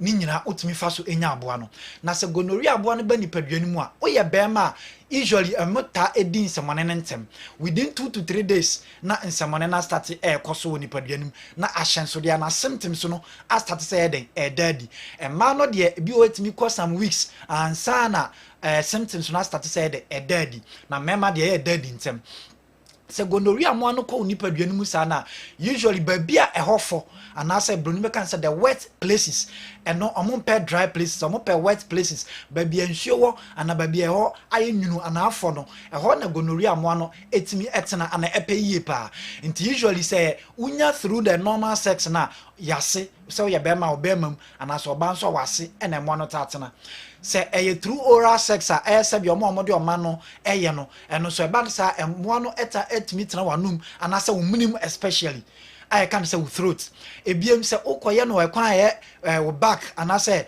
anal sex na eno so omo betena sabe wo to kwan ni inside ana wo to kwan na no enti eba ne sa na emmo no edi sansemone no se unya sa gonorrhea mo no na omo start din semone na ahyenso de ben ene be start adadi anase nsenchene e be de kan say symptoms no me start free ya minimu de na se mo no kotena wo minim through oral sex na bo se wo minim ye oya you can say pain in your throat and a painful throat and as a be okra on many idea not say what ya painful swallowing it sounds my minimum to me or hene but say okwa minimum to be our say okwa minimum koko bebre na bi wa na e gonorrhea mo and a different infection bi and e cause sa ne ma no enti eno ene ya minimum de no sabe ye ba ye to kwan de no so abun say to kwan na no ye wo hene eye ana h ana say timi ma sabe wo to kra so ana say bun say o ja wo na ya oti pains enti sa pains na ya te bi wa na nye koko to me yesa but say gonorrhea mo na usually and hu moja bia etimi so ma oto no so se na medical kan no ana say wato otokwana no eye wo hene ana h hu sa ne ma na ebi ho na gonorrhea mo no omutimi kodi sansem no sa ne ma mienu amboso yi eye ade a bebre na anim ana won tante se bebre e ka ho asem semense ba clinic enhwehwemu atam bia ekoso ayeye ene adisua akwa anim nti no ena metwe wadwena sisi se sa ne ma no hu abi ho na nye koku na gonorrhea mo na nemum de common sebe yase anase wo ye bema so bema mu de bo se one obema mu ye oya pain in your penis and I said bi o say cow pet and you can say biting pain o your ban so asa bi on so odwun so na wote sa ya no they can say painful urination and also e wo ho and I said dwun so ya e bi mo si nsuo efru bema mu ba they can say penile discharge bo say o chim ukọ sebe toilet na odwun so na bisa na o chim kakra Johnson about University in Sofita be free Bemamba, or your bands or boons a 7 should be free waseba. If you are a cream and a white and if you are cream color, 7 if you are crana and Cambodia de album,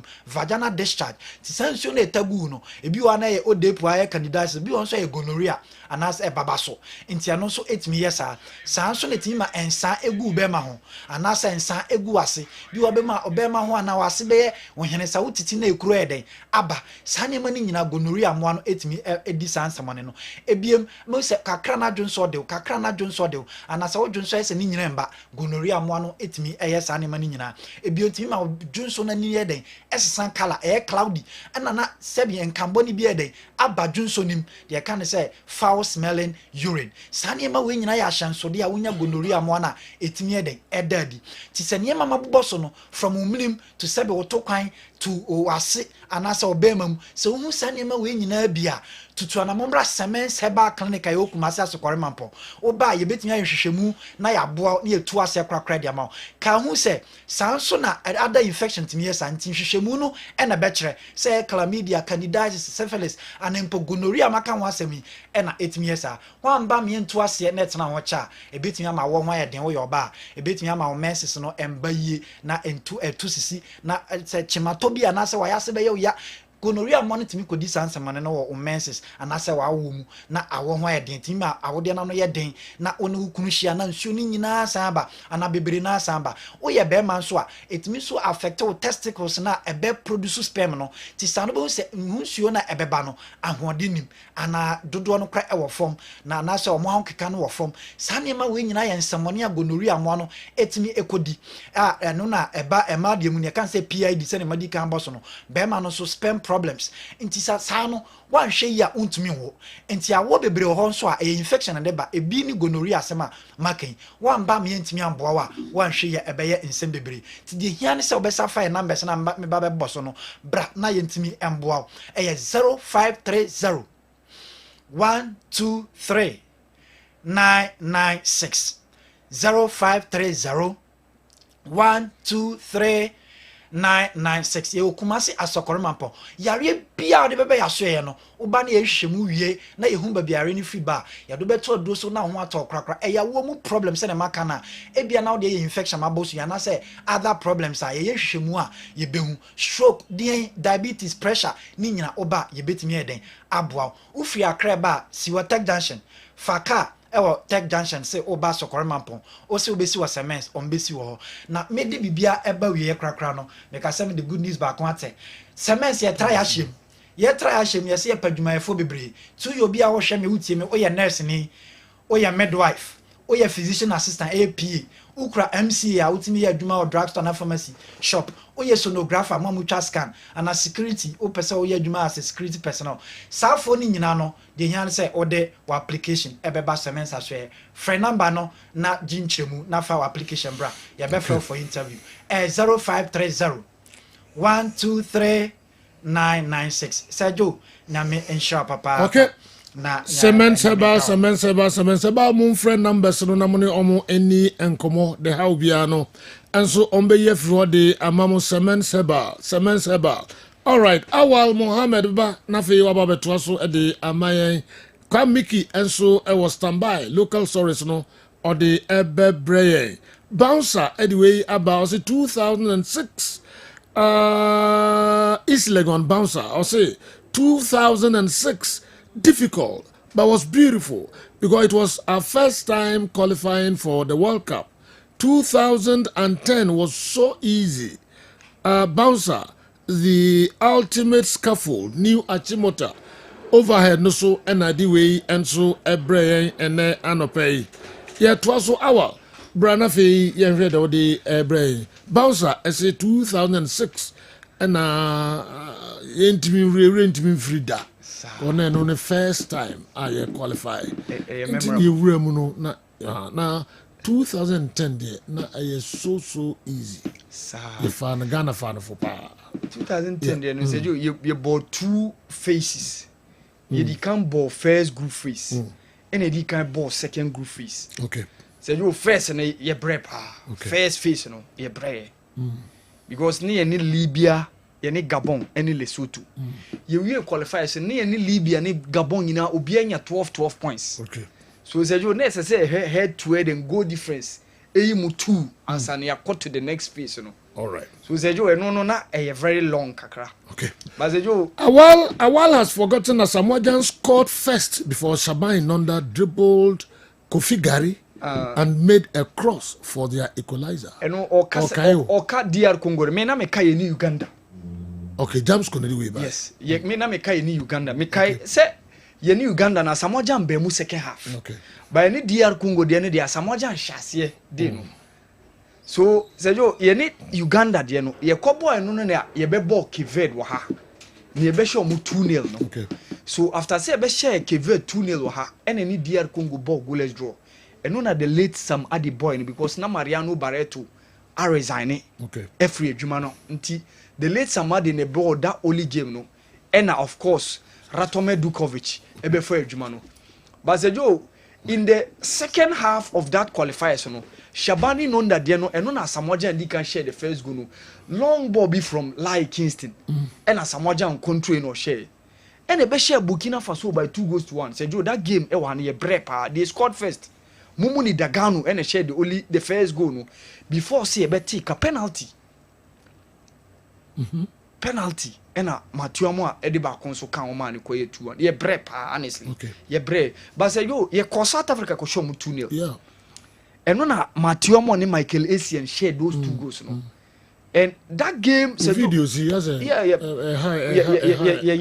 South Africa yes South Africa yes we a first goal a pass from Lai Kingston and as them appear ye ball no ma Matthew Amade a tapo okay Emma ye did that goal and before after that one na Michael Essien they head down so count okay so after that we no this qualify we born on June the next game no return here in September in Uganda. So you interestingly, Omo share 2 goals. We Omo no must share the 2 goals in Uganda. Okay. Michael Essien, Matthew Amwa. Okay. And then we won by 2-0, and you ball the last game against Cape Verde. I bet you show Omo by 4-0. So say yo this game, honestly, Stephen Apiani Essien a bobo pa. Okay. So second half no me Kaira Tome Dukovic make changes. O Yisule Muntari and or did the late Yakuba Abubakar Abem. And on Steve appear caught to the left. So Michael Essien go no. Okay. And said you this was how you bet South Africa no so because na any omo any bosso. Ye show mono any ye ba on top. Okay. Nti ye tia accelerator no so na etimidi call the 2000 yes Essien go no. Yes Steve appear any ye that pull out no. And on name Matthew Amwa any munya no nyina ko into the na Essien enya the head on the ball. Okay. So we said, yo, 2010, there no there. It was for me. I think 2010, there no, it was difficult, and also difficult because you bought that first phase in the medical kai, you need Gabon, ni Libya. And how no na Milova Rajevac, buy. Milova Rajevac first game, said you was the game against Libya. I could lose 1-0, and no na Michael Essien prayer best 6 months. Ne ye ko Angola 2010 no e pra later on even onya kwan e be see a kind of only 1 game against DR Congo no. But there is 1 game I am memorable. We were the 2010 World Cup qualifiers. That 2-0 win against Mali. Bamako. That time, no na Isaac Vosamo, Baso Kakra, Kujua Samoa, and share the first goal of that game. And of course, Nuni. Mali Ghana. Yes, Bamako. Mali Ghana, Bamako. Okay, yeah. 2009. We are 2009. 2009. Nah, yes. Could just someone in make that 10 long shot and of share the goal. Okay. And of course, Matthew Amwa scored the second goal of that game. So we said, yo, the second group phase in it, you winning your first. Could just more goal in it. Yeah, could just more goal in it.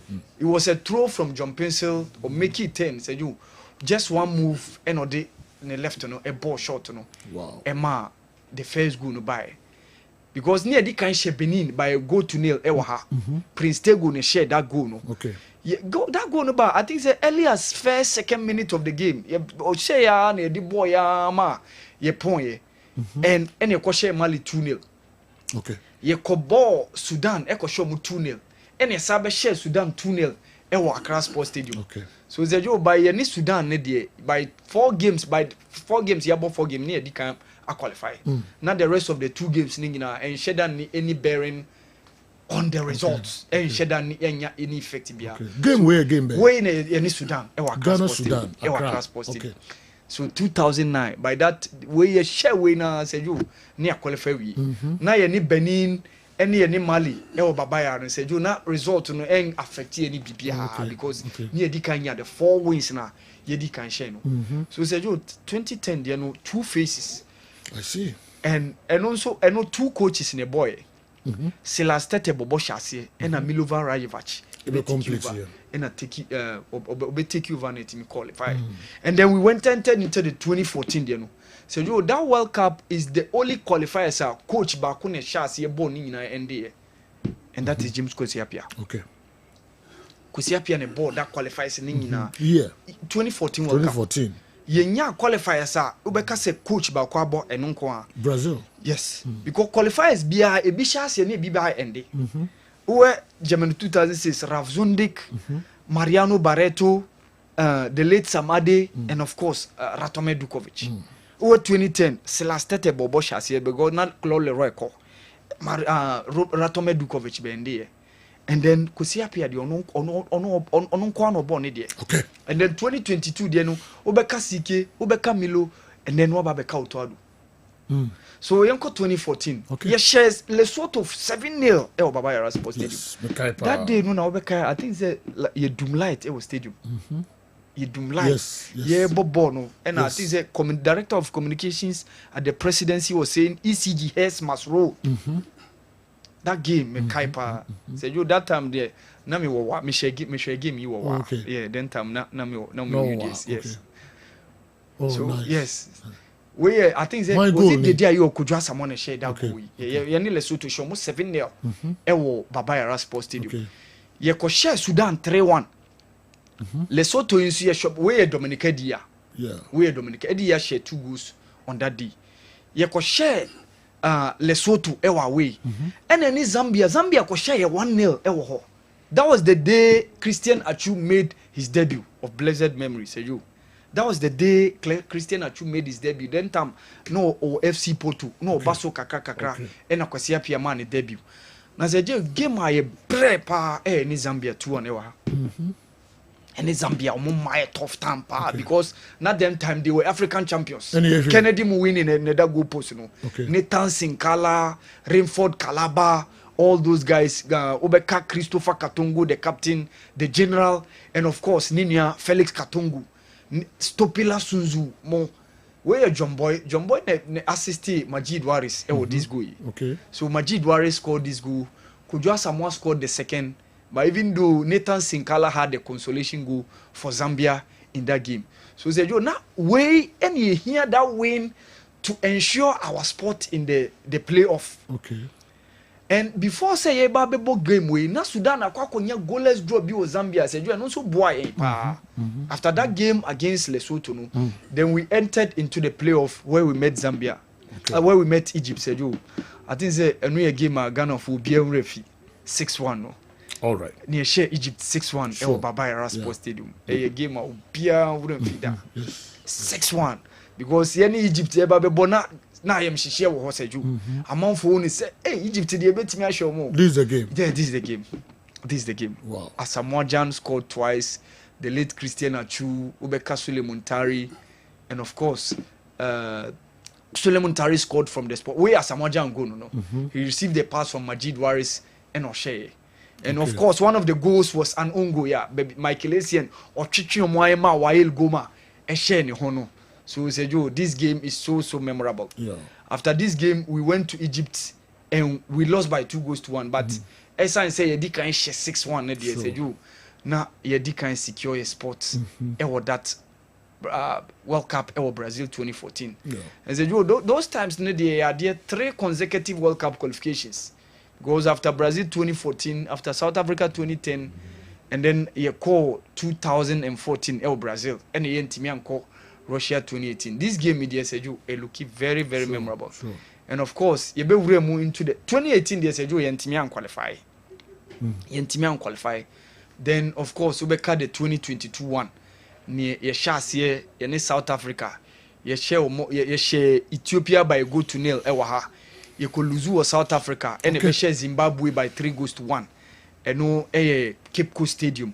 And the last game I in South Africa boy, which was very intense. Near penalty by Emma Dietary. Okay, Daniel Amati incident, you know. And of course Dietary scored. We booked our spot into the playoffs where we had that result against Nigeria. Faces, you know, was the 2013, the 20th. Oh, me do besi man for affili messages bebrebe. Ebia nyani nyina ne betimi akan awa amman for the eniaji waka akan ne bebrebe. Yedi besi na fe me di dwa kakra bi me ko 3p garlic mixture. Yeba afisem bebre awal onwe o kakra bi obesan de asoso. The Kessben television, Kessben 3.3, Kessben 92.9 Accra. Na fe mu a mo live o DSTV channel 364, Go TV channel 121.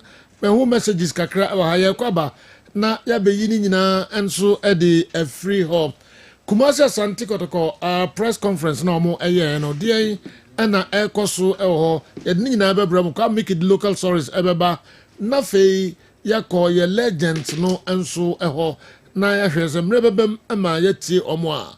Of course, Stephen Apia enso e de embeko board no so na e ho nso no akọkire bibi kakra bi 3P garlic mixture. Sergio. Mami ke design. Sergio, pacha nyame adom me ho ye pa. All right. 3P. Sergio. Yo, me da say. Yamatiefo nyina ache ema wa ha ema akwa aba e de ba Kessben TV so me dof me busa say anopa awie ompom etesen me yidi se kwaje me se ofie se nyankopon adom ohun ye papa 3P garlic mixture edru won so ye de abadwa so a Ghana ha ye nyina ye num bie na ye di ho adanse se edru no eye papa na ye ba no se ye kasa se ya me dofo Jise wanu maduro ni bi na ohu de eye ewo nipadua num ansa na obi kan obegye de ehunu se 3P garlic mixture eye do papa empempi no bi wo hono mo a yare bi e be hye no so wanu munuro no amwa no enti se ye ka du foforo bi ho asem sei e de akere no a na acha se akwakoye adwadwo e de amano esanse onim se wonu krampo no a emwa no e wo kwan bia so medofo 3P garlic mixture de ye no ye tumra na ya kyeresi pebinom na ebeboawo na abedi ho adanse so e de akere afoforo ye number ne agine frɛ Dr. Sisia yare be na wako a enko ebibiduro no wanu num bia ye kyerɛ wo de woye wo fie de wo kɔtɔ anom enso still pressure no enkoi still diabetes no enkoi ohunam na tutu no enyaye menopause na hawo na ene ema wuhu de wonya wo ho ohun na hyehye wo hu dwao untiri mo twetwen wo nase atatai wo de wonsam ya na atom all sana atena wo so acha wako a enko no num 3P garlic mixture medofo ye de ye be kyerɛw sɛ duro no eye enti na ye se frɛ yen doctor be kyerɛw kwan abefa so abanum duro na ebeboaw amopom den no SCP na esita ye number no eye 0248 92 8824 0248 92 8824 kaisa edro no eye 3P garlic mixture 3P garlic mixture enen komo aye din ye hwe vitamin C ebeka se we kra de ane vitamin C ye hwe ade a vitamin C eye bo nipadua no ena kaisa 3P garlic mixture eye purely organic edro ba ko pe wo Ghana ha ye noan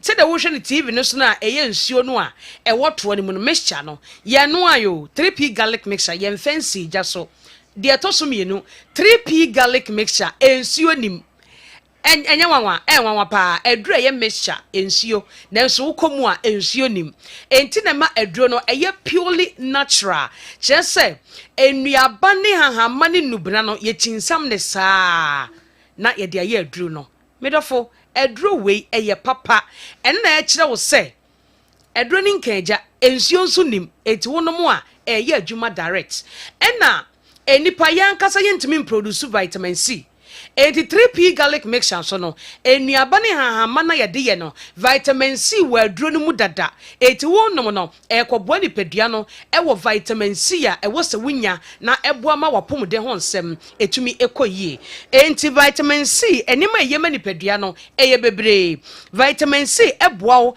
e ma immune system no eye strong enkomwa ne ho ye den eti yare no funu bia no enya ade a ebeha wo enti obi a vitamin C wo ni padua mu bia no e wo ho no mu a wo beti se bibi yew enso behu asesia no na afiri hokọ ade atwa wa se vitamin C e wo ni padua ni mu a se sia na ani no emoa na ekata emoja kra na etu asesia na atwa because of vitamin C na e wo ni padua ni mu no medofo se ye kan de vitamin C ye mani pedua no a ebeje wonsem eboa ma o kala krampo no eye nome kama fe vitamin C de eye nso boa ni pedua no afa ya adwen no wonse toda ye nyini a na adwen ne mebre ekofom ba se vitamin C woni pedua ni mu a eboa ma abre bia no adwen no eye sharp when you need dear and so still nano wutumi di nkomo kama say na wo ye abrantie ana wo ye aketesia entina enkwada akrampo no say ye mo vitamin C ana ye mo enuaba vitamin C wo mu a ebo mo ho ye den bi o madwene mu emenkura no o ye kama odi agro na ade atwa no krampo no a ebogya ntu ne kese sesi ana ekuro no awu P3P garlic mixture na enom oba no wadi free 12 years ede kwa obetumi anom aduro ni bi frene ne uni nkomo na emwa afi vitamin so eti so eboa ema obi hono mu anapone na poso mikotodwe mabeti menai mapono maposo eye me yada bia so waye bogo ba sa wonum 3P garlic mixture because of vitamin C na ewo mu ntino ebe boaw ama sa ho nam yaw mapono maposo ye me ya no wo woni tonkwanta wapai enti na se vitamin C ewo 3P mu ntino pebisi wo kam pebisi wo fie pebisi wo office fasha wo lokemu no ne sa ebe boaw wontimi produce vitamin C o just 3P ene atosodi a wobedie no ena ebema obie ya number no 0248 92 8824 0248 92 8824 pressure ya kan wasem ena doctor se menya pressure no se vitamin C woni padua ni mu a eboa ma pressure nsensem no woni tonkwanta wapai because wontiri mu beda ho vitamin C wo system mu a emoja ne bedi akwani abayie enti pressure sam ne de enya de be hawo na akwakwaje umpo akwato hospital maye de ensuo akwakosisiw so na akofo hawo e de abrew vitamin C woni padua ni mu a akomayare bebrebe woni no tonkwanta wapai P3P no medofo na MWOW. Your number no is 0248 92 8824. Ghana ha baby a wo bia. Bora Pharmacy Shop any herbal center baby a ton bibidro. Okwa wo say o P3P garlic mixture. Edred yem penny say obeto na wanom. Nemom oto 3P na wonom ko ade abehu say edu papa ewo ho. Kumasi Bora Kolenak Heba. Danny Heba, Chris K Heba, obenya 3P garlic mixture. Ho fonko Abet Sam.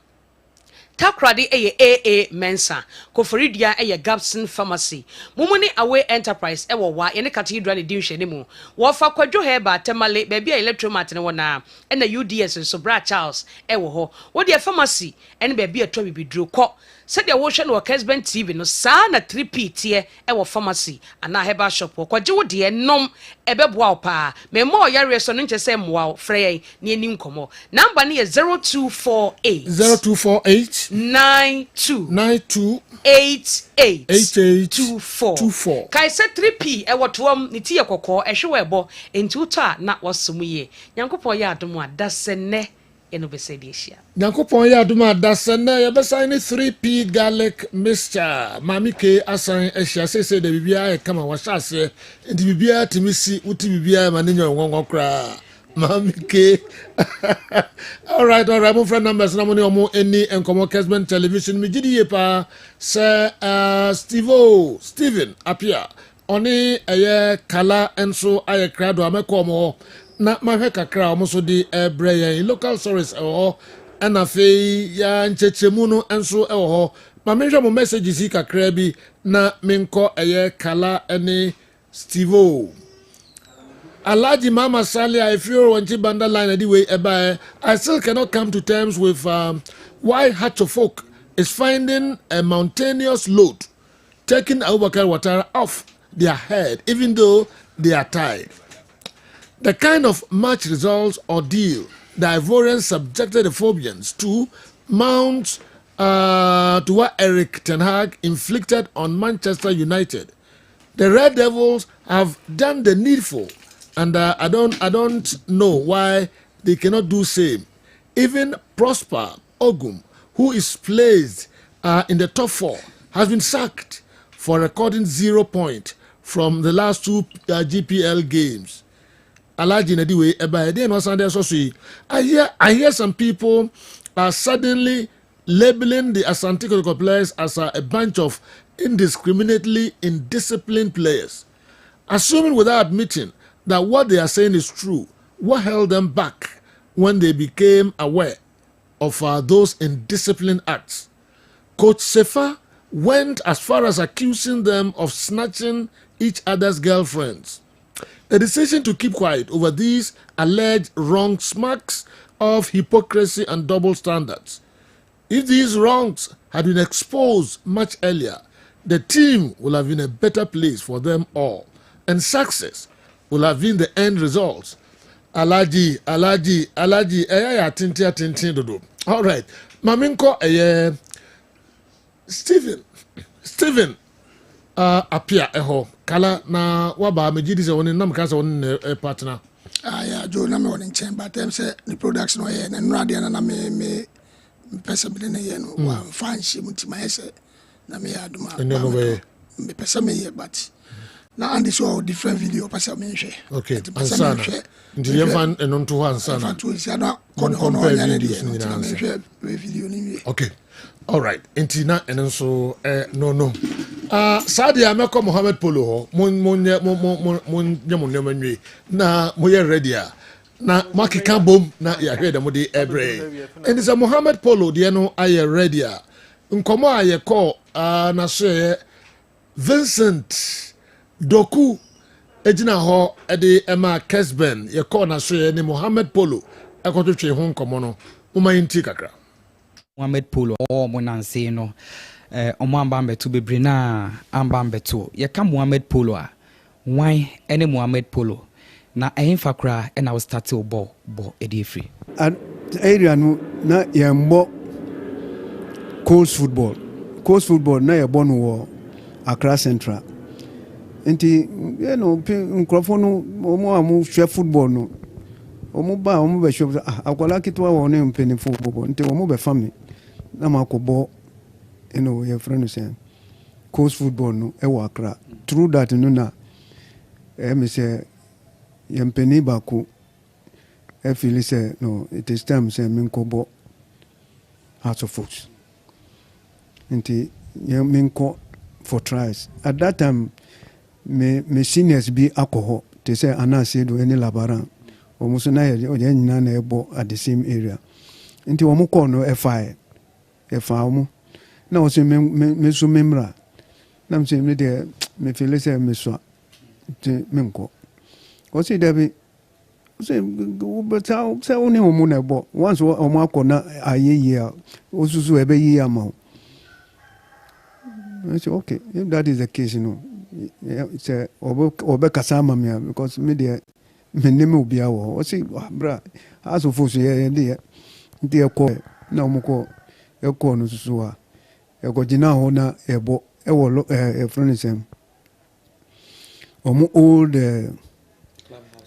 there be training pitch e wo Accra lotteries ho no just opposite lotteries na park be wo ho you know background Sakura Park fi neso enye sisi a ngola no mutumi mbobo jise green grass was yeah it was background omu ona has a training enti ejina ho ache ekopon na papa no si na me so me de player bi aba mu nhwe no na okọ kire mpenimfo no na mu si fa player no bra na ye nhwe no nti omu frame me bano kola kitu wana kola mte mun try no nje ense mu mami ta bips no se bibia me share no me wure mu na bibia ajijae omu se akola we de wo yesunku nti wo na you know start because at that time you know na team manankasa omu qualify omu win that was 72 omu win you know league championship nti omu prepare for Africa nti omu ni ho omu amu bad for trials no omu akano especially Auroras na that time ne bo you know reserve team Auroras omu na omu na players omu bad for trials no nti me ba no na ade no ego nti omu hu se akola we de se omu jai no a Olympics bɛba abɛfa no because that was their rival nti ɛm sɛ mekɔ fie nti adeɛ no ɛkɔ all over the place ɛkɔ ɔmo camp no sɛ akwadaa bi aba wo nti ɛnkyɛn na ɔmo frɛ me sɛ membra menim hwee ɛsi no mbra mesɛ menkɔhe menim sɛ yɛkɔ camp bi wɔ menim camp bi na ɔmo frɛ me sɛ membra camp nti mewɔ hɔ na yɛregister me na mebɔ Auroras kakra na mebɔ a na menya a chance one day even it was Hasen Kotoko na ɔmo so akwadaa wo bɛtumi abɔ ebinom si wɔso a ɛm sɛ at that time ɔmo player no the player ɔbɔ a friend sɛ position no wagyae akɔ Kotoko nti ɔmo sɛ yɛntry me yɛtry me ɛm sɛ ɔhɔ a na meka asa nti from there 72 no me started here up to 93 me gyae nti 21 good years football na me boy. All right. From 72, I will join Heart of Folk. Ube to me, I can players are okoto womo ewa Heart of Folk. Me say players no dia bebre. Me ko two mpenimfo a mu wo ho. Because many 4 generation of players in a boy. Generation. Different generation. Because me chair. So ukaya muti shamokwepo ndi na nyame be friend many omo nyina boy many Sam Johnson no mu you can imagine Ojene eye Heart of Folk no obeka se we no ho ana se aboa career aboa me career me no me ho kra but at that time me say nim hwe enye sikasem but enya bibi kakra nti at that level, no, we were satisfied with what we were doing and we were getting. Now, even House of Force, Omon try and say, as I sign now, you're 2 hours every month. Yeah, time you sign up, buy register. It means just a team be per show. Maybe House of Force another can entice you with some money. There were some players Omuja has even Omuja other teams has entice but me because me collaborate na medical has no obi ama me fi nti me born for free just say ye my ejuma my say yenko ye nya ejuma bi my ejuma po say ball na ekọ ball enye ejuma bia na a food complex almost so omu wo say league competition wo nti omu per players nti omu fire one omu tuya kakra enu na ye surviving nti we were not so much money conscious ye pesika aye bibio ye besida te say ne obobola ye say won sida ye say won toka ye time no there and this I just we were playing for the love of it and idea from hand to mouth. Now they show your parents because at that time we were not married. Say we share family another. We were single. And we were just living, just from hand to mouth. We were just enjoying, playing football. Not knowing say football no sika. Football. But fortunately, too, it reached a time, say, after 78 in Amijai, Educo Dubai. Dubai, make I very well. At that time, $12,000 and yes, and that was my first salary. $1,000. There was no any transfer because me kono. Na me almost pese me ko House of Force almost stop me even at a from say airport no. Nti me catch me say me ko Arabic studies. Nti ma amfa transfer certificate anko. But me do one na football no dey say nti na me ko na me study Arabic no kakra, but me call say me call ball into omo tua me, 1,000 Ghana cedis, which was me feel say was enough.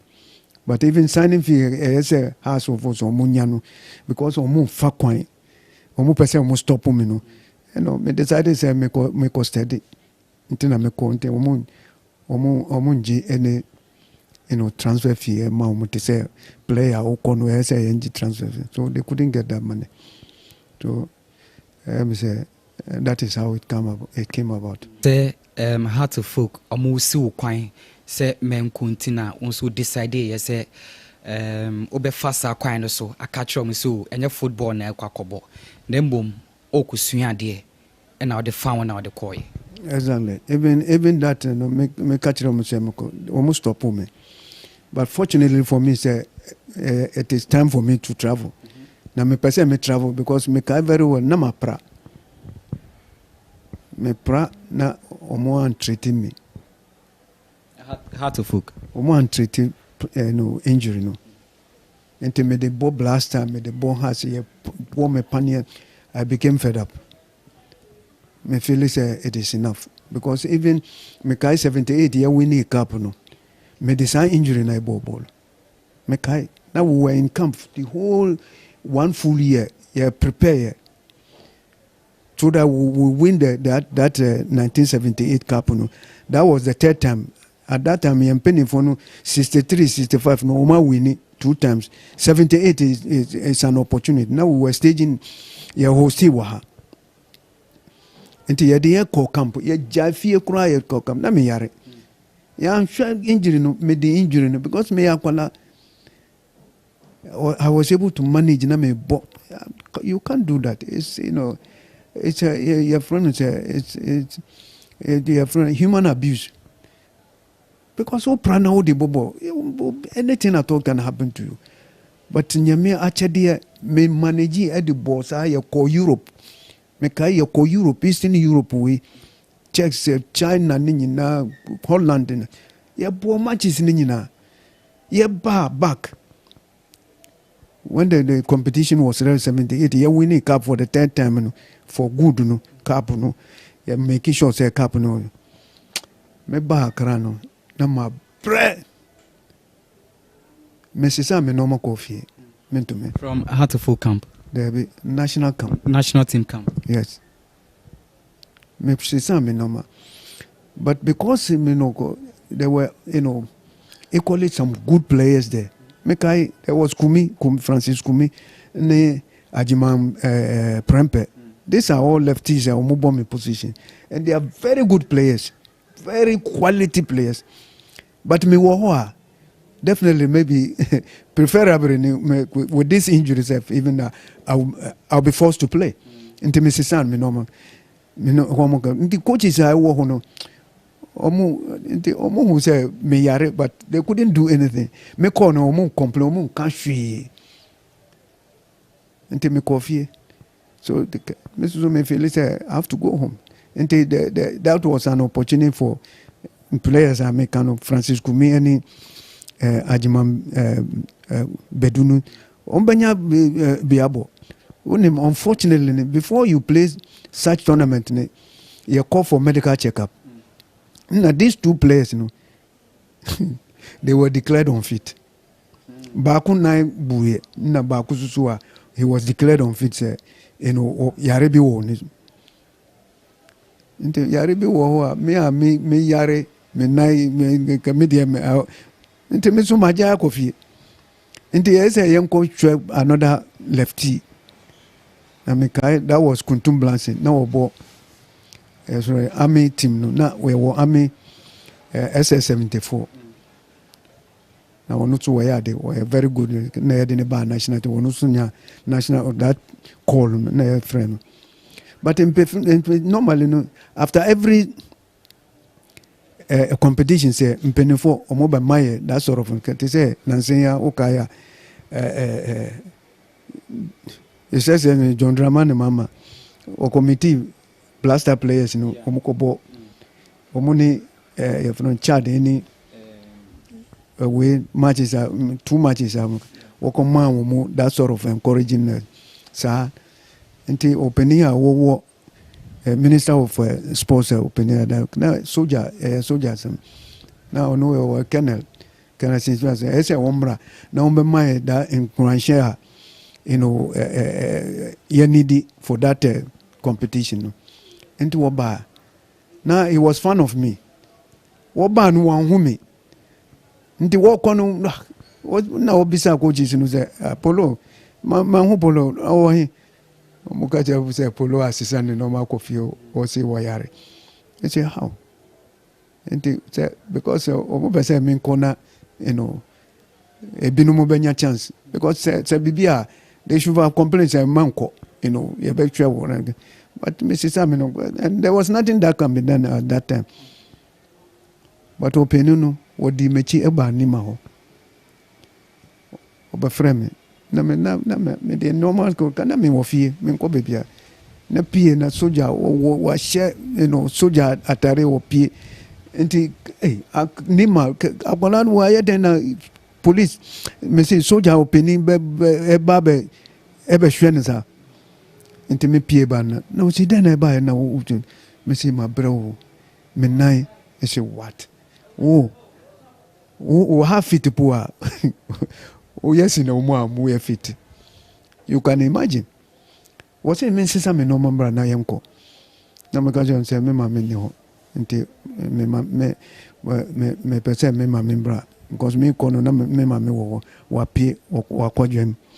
Nti wo ba na makatra nti ma say no then position no membra.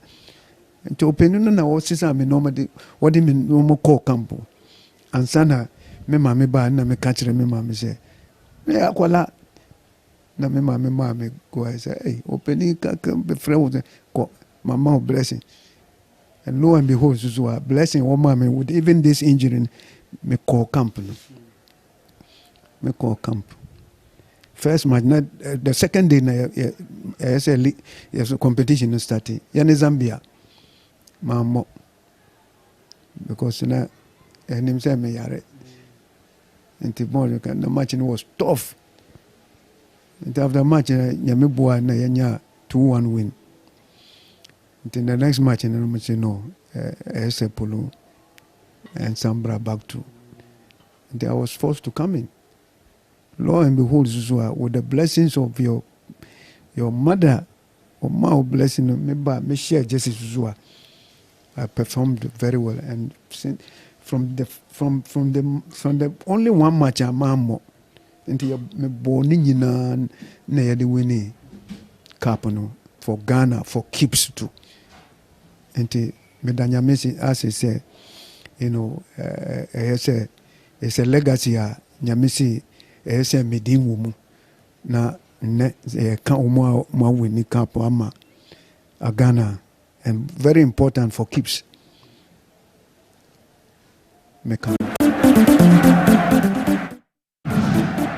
Okay, Muhammad Ahmed Polo, the living legend. Nkomo ayeno edi yeno ya chembe brebe we any first part. Nsema hodwa Polo di tu dwano edosu ye papa. Matches oboma Heart of Folk on the Heart of Folk nkuta hudie ni coaching nsensem bebrebe obayaba Ewura Kumasi Asante Kotoko team no emu or compare Heart of Folk 64 battalion no omo any fearsome 5 no oka hunsem pi obewura ono nso ni goats edoso we ni first part enti dia ka no ye de bebremu akire yeko na fei ye ni Dr. Amuzu yeko na so ye kakra bi ye ba yebeko board no so yakohede ekoso enso ewo enti Dr. Amuzu nkra to kakra tuma mema ahwefo nyina kwa ba Amuzu Herbal Clinic na megita minsem Amuzu P Herbal Mixture eye dura biefo agi atuma ebua honam yaw so obi se doctor meti yaw me bema no mu idonso a meti yaw na idonso a me bre ana se me bema no mu ye me pepe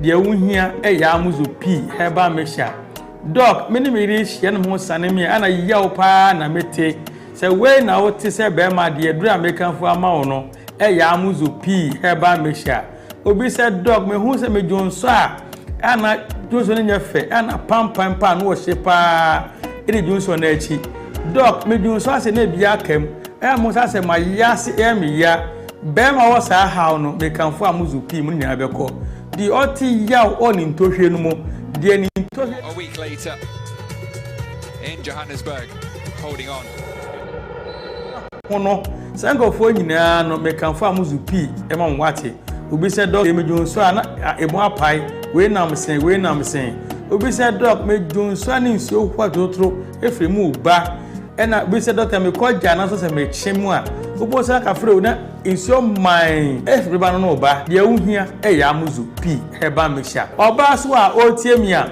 obuni se wi a echire no pampan ko na eka ko na eba me kanfo amuzu pi e ma wate oba so ode po how white how nsuo basa egu wase de pe yie pampan ya no wo shape o wase oba odun so oti yawe wadro ya amuzu pi heba mixture oba ebu nkeka ye na che mamno kasika fi o na himfie bia na abie ni kuru na no ekọ ho a pampa ya ohu no nya panketua amasabi ni confidence no kwa na ekọ form oba bi otie mi a otimi bu ni nsa in bleeding obo sa within 2 months no bu ni nsa mprenu onya nkeka ya na ya osa pa muzu pi nu masa nyina ejai wako twa scan ye so wo PID unu kunu hia ni nsuo nyina se na se na chi aba enam nkeka na akogina upio di numu nti onya amuzu pi numu a sa haw ni nyina be komo ho ato say nrei ukọ pharmacy ukọ drugstore herbal shop obenya bi etu no anya bi ato wokumasi akodani herbal misi herbal apidank omo mburom sa nso na icof ni Colinac omo Ashtown Accra ukọ kanshi dragley ubisa na nabuachi Kingswalk Okay, Jensai Emra na yametua so kakramfa emamo Kessben television Kessben 3.3 Kessben 2.9 Accra na fe DSTV channel 364 Go TV channel near 121 nse musabi ba na messages bi by comments kakra bi menko yiri o okay mse ba yiri kakra yekwaba enkampesa me ba ho na ka o kan sam kakra bi fan smom de buy no but yentimi mfa na sisia okay enti me call board no so na Stevo ani kala ho yenkotie domode ebre mumfa na yensan mrechiri.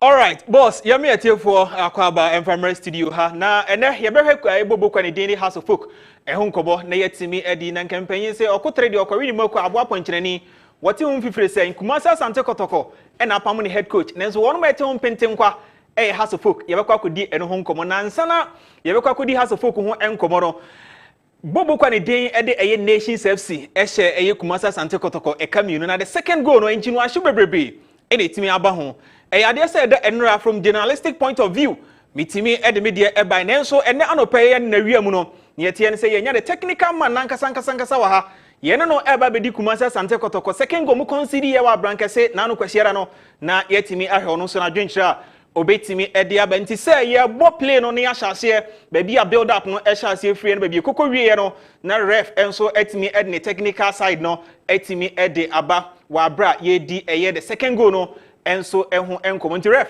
second goal no ekwan fa so ba ye no na ye ne yetiefo enso ehwe ne ntie duba bia opese ye pulse na wo di education no enso etimi dey back from the technical point of view na wa draw attention na yetimi edi eno so ho enkomonti wani buso a wo hwe the second goal abrante ni Emmanuel ano etimi de to atena ma hye di tie Kumasi Asante Kotoko no na wo enso etimi ehwe no nti Steve obaba wachi ama time I draw line na nanka manya start you so between about chikakra. Okay. I'm a time I'll draw line first line.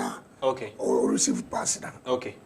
Inti ref epese ye draw line no na otimi ehwe. Yeah, eno no yeah.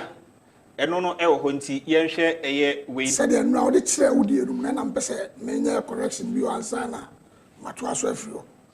So benya oba o chikakra ka bo. Okay. Inti yehwe na yetimi ede ama yetiefo inti ref we raw file ye de ato system ni ma ye no di hu nkomo ne o kan the finished product eda enra yetimi eye no adwuma nti ne opese wo ye ne no wo draw my attention a yebetimi aye no e ha na okay ne yetimi edie no ho enkomo na bibia so no etimi aye kama bi na second goal no. Okay, nti second goal na btia ref person si ehe no ya person ehe na edi eno enso eho enkomo na bibia so poso ama me okay em so say we should build up na yeah nti na me power nra we line now draw in yeah we say time we draw line we draw at the timer now the intent of the player to kick the ball no okay now on kick the ball no okay you offside the same okay the first offside before say kick the ball no as say you who say that player never ball na teammate no ball na ma no okay now we na offside before ball na okay so before ball that's we na offside there and yeah not just why offside but baby I'll draw a line you could see say the intent to play the ball was there but that already see ball so every year also time I possible hack prayer you could see say this boy is still in line you release the ball you release the ball with yes so player now no attacker no kuta ball still okuta the ball so you play kakra bi na hwe you play who the kakra bi no apostle kakra bi ma tie fo ahwe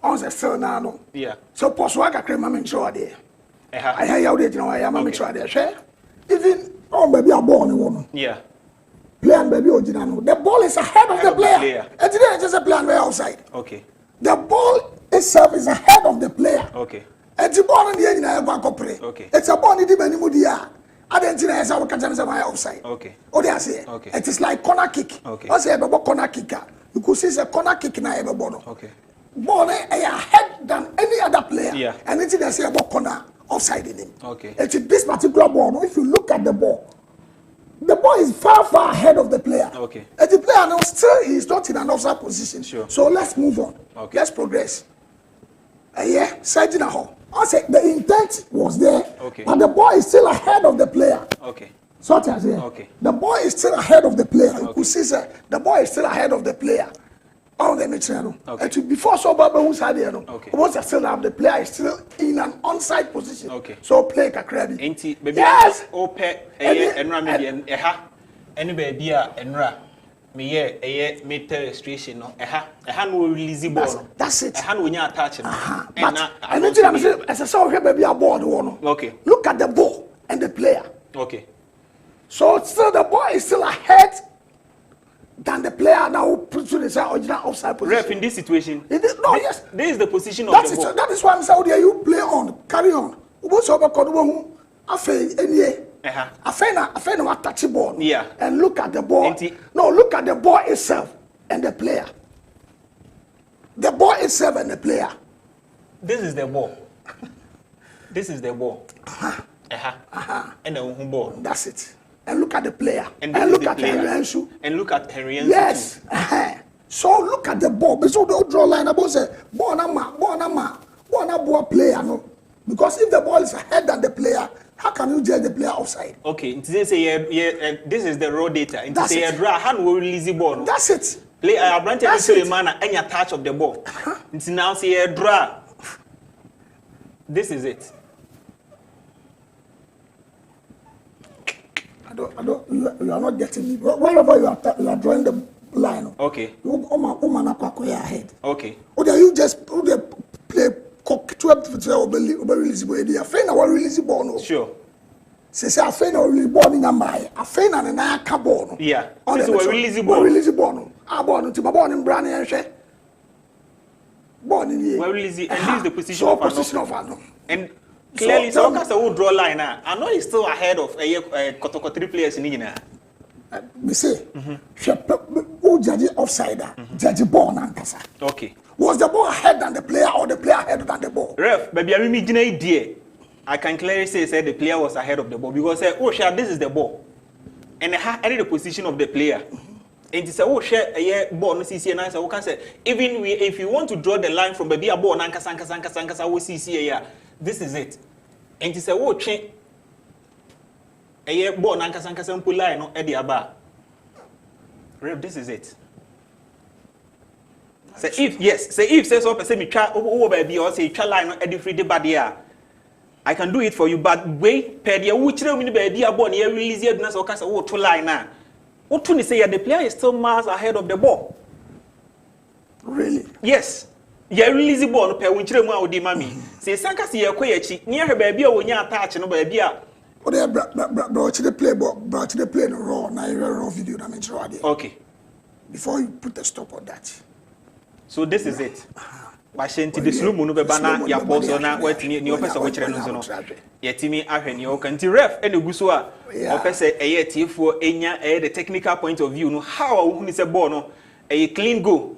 Ref no one mistake bi but ref onyi ni so say angle na ye de mind the back no kwane I don't think I make Canadian. I think I make no. Say angle na ye de mind no. But me angle na me don't show no. Okay. So you were convinced. Yes. But the other line no. So on the mix. Yeah. So play the slow mo. My own no Ross and the uncle. Yes. All koni na audio bonica crack na elko na. All koni. So the ball is still ahead. Yes. So the ball is still ahead. The ball is still ahead anyway. Inti ha and we nya attach no with the ball. It is as we speak now we release the ball na ball no war justice this is yes ansu and a blame in intim nie. Inti ball no we ansu anim to we release it about ball chika kra bia and we attach ball no. Inti so be chire mo anu dia man ya the angle no. Okay. Because I'll show you the angle that I have. Yes. And you could see say at the time I went the second angle no say that here. But when the color draw the because a video evidence now the make say. Yeah. But all what I can say is say the player was in line with the ball before the ball was kicked. So she line up because me assistant referee. Okay. Maybe I be no. All the mixture no. Yeah. Who say be draw me line now. We could see say that here. But maybe I'll draw line there. I'll draw over packet the pan way. But all the pictures, all the short screens are there man. You could see saying it here. So to my conviction, no, all the platforms we sent have shown it here. The player, before the kick, the player was in an onside position. Or they played a raw video for people to show again. Say, I'm you know, why you go and that one relax. I was on the conference and Emba. Okay. And Emba so Joe made it to me, to my conviction. This is how I saw it. And the other platforms that we learned a lot, you know, HSA. At the time of the kick, the player was not in an offside position. He was having two opponents before him on the goal line. And the ball was ahead than all of the players. Okay. All the mixture, the ball was ahead than all of the players. Okay. So Joe, what question be I bet me Abusa, I bet me come on say. Eti boss, say o question be about me bisa e education e dia by na area ya. Obetimi abam na wetimi bisa ref. Na yetimi atwa so. Okay, so say the menyin is a question bia e o ka say say call questions am say e be dosun ye papa. The year show na head seriously. Na boy na offside. Nim say the color is o chire ni adam for hwe ni bebre. Obi ase no offside position. In the color the o year technicalities ni ade a o ya emfa. Dem say clearly before so be release the ball anytime or release ye nyina no. Na boy na offside. Okay, yeah, adwenche no kala wo so wa adwenche de point me enka yes I didn't me who say referee Dauda Seidu enso efrem wo de kwa wo de no so later me do mo so adwenche no ebeba why Matebot Steve kwa wo de no so Matebot na kala wo na adwenche amanfo so e wo mo adwenche ma yentie wo so de na de brene. Okay boss yen sounds me ati for cover bi ni nyina ene say bobo kwa ni din e de hasofo kwachitafo enyo so no madwen ho mo ntiase de ntia Kumasi Asante Kotoko over the top 4 now now by the MTN FA Cup what so Mako and I say MTN FA Cup into the semi-finals the coach about last 2 matches every game when you 0 point and paying for Jano kana House of Foka one to there our league log no so a idea so mu coach no and so eda so a team nim them paying for bisa support say bisa so that's what honum den and no any more team questions will be a bisa na this season no boss. So we share House of Folk anyhow or paso etina kanya. So when the big small teams no AC kanya, undoubtedly you will tell yourself say small teams no any big teams no AC kanya. What they do and they sit deep. No more defending narrowly. And so we defending narrow. Omunya space via emfa team now any bono. Emano ain't me any chances no ain't me ain't creating no any idea. Teams are finding out from House of Folk. So when you see a kind now sit deeper. Or find it very difficult, so we break you down. No, what me creative scoring opportunities.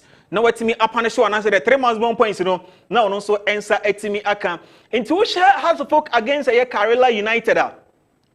if you pick Karela United on a leg log, what does you have so bet me survival a relegation? Now so far the relegation zone now what done so the judge in the matches are of late. Since our coach and the day Eddie Nuruddin Ekokoso team nimua, you'll be mistaken. And so one big teams na AC Akanya. Washa so bet me a point and answer the 3 months 1 point no Eddie FMT against Kumasi Asante Kotoko. Ewa Kumasi Babaya Sports Stadium near how a Kotoko. Every year and son when you the 3 months 1 points and so etimi every so game no one might be that template na or city deep. No comparting nature honum na oma eye Kotoko chances no and with me fast so frustrated Kotoko. Na when you answer Kotoko every year and son when you the 3 months 1 point number has a folk. And to me, any other solution to Karela United, no redeeming the boys, no. So most city deep, no my compact. Has a folk any coach and the Dindia Bubaka Watara, extra go. And to me, I'm breaking one down to your screens. So, now the home commodia. Now, this is a team, it's me as city deep. What you do? And it's what me stretch team no wide. Now what why defense no stretching no wide. And the idea say well wingers no idea so buy into play. So what the offensive third now. Then you might me akoye the amount balls on your screen. Player I don't know Esheta when him branch and the day at the set or say set and the crab on the summary Edma has a folk. Now who say Stephen Apia, sorry. Adashi space. Ababeda honum dia mananka. We hear him say Stephen position now wetimi azumino. Set a bit me release ball on 10 and so etimi ediamano. Ewo into space. Ewo hanuma. Nanka you met me akoye dia mahaso folk. So and I'm say set. I was shut when him nancy ayani denintino. He still hold on to the ball. And ka share the shape of a Yebubu kwani din edi eye Karela United.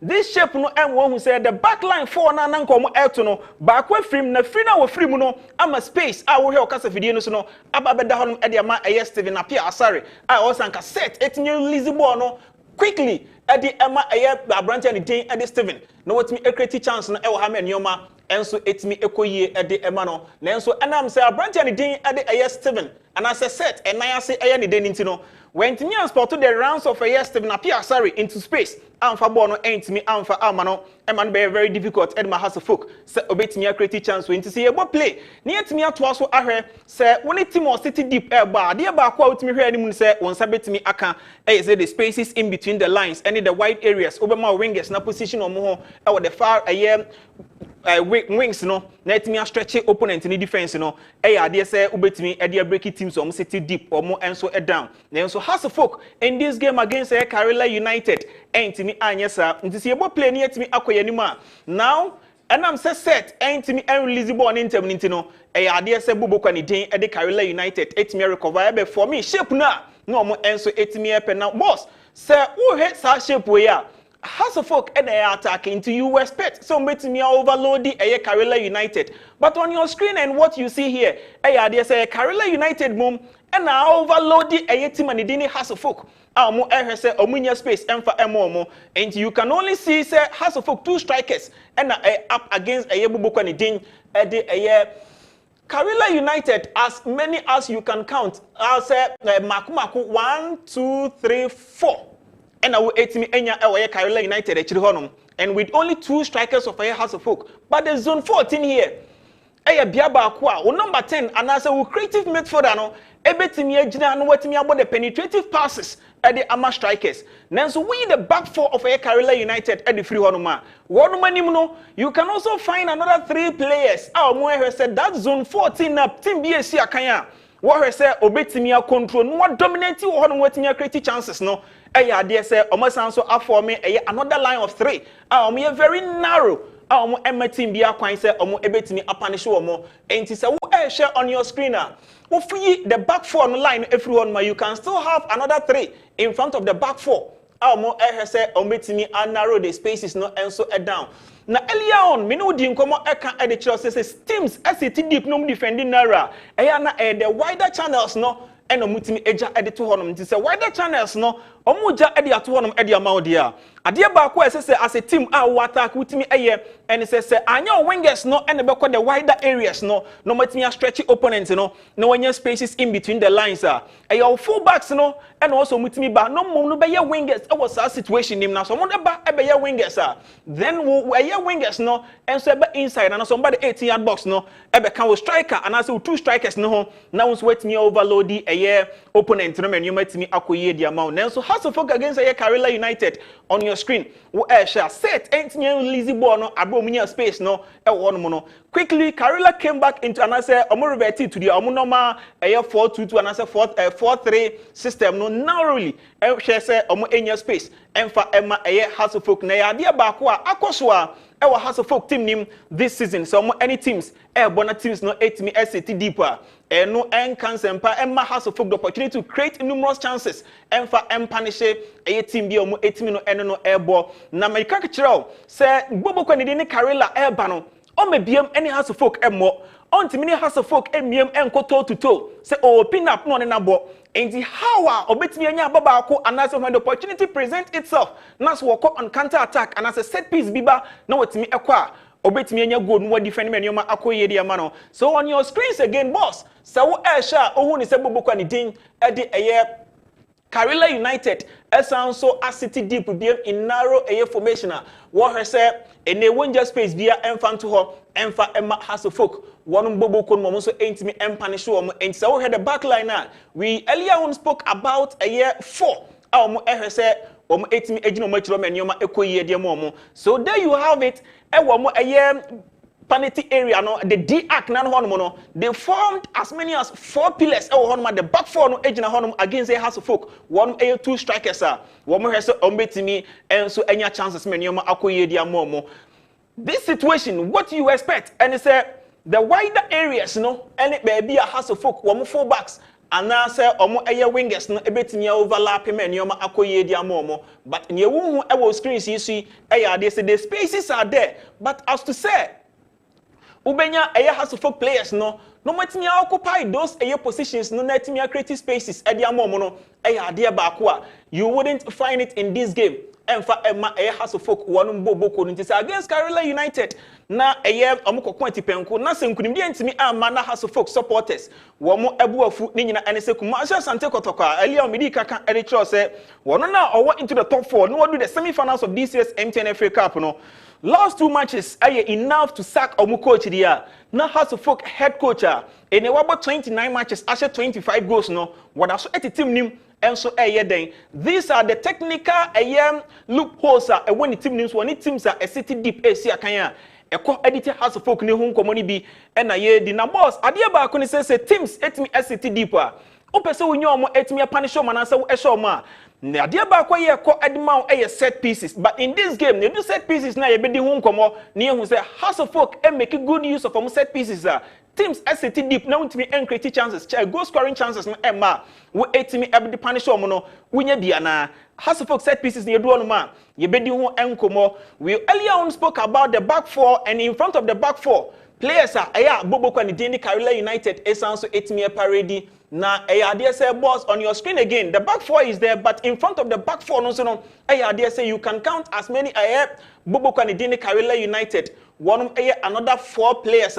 one say the playing area no ombetinya narrow no ediama Hasselfolk into wunya the back 4 ni saying in front of the back 4 no Bobo Kwanidi Karela United one another player one also say obetimi and narrow the spaces ne down men yoma akoye ama Karela United one Bobo Kono enti on your screen no say any di hu nkomo dia Karela came with a game plan as a game plan no eto ema wo Hasselfolk and omo inability to break teams down when they sit deep and any akwan omo fa so omo de frustrated Hasselfolk Accra Sports Stadium womudinya baba akono enso etimi ekoye na I spoke about player one also so out of this shape no na ono say obetimi break keep 2 players ama Hasselfolk no one obetimi break omo down men yoma akoye dia mom no you have it on your screen say all her say obetimi astopo Hasselfolk omo pass bia womo so ebetimi abmen yoma akoye dia mom so the playing area no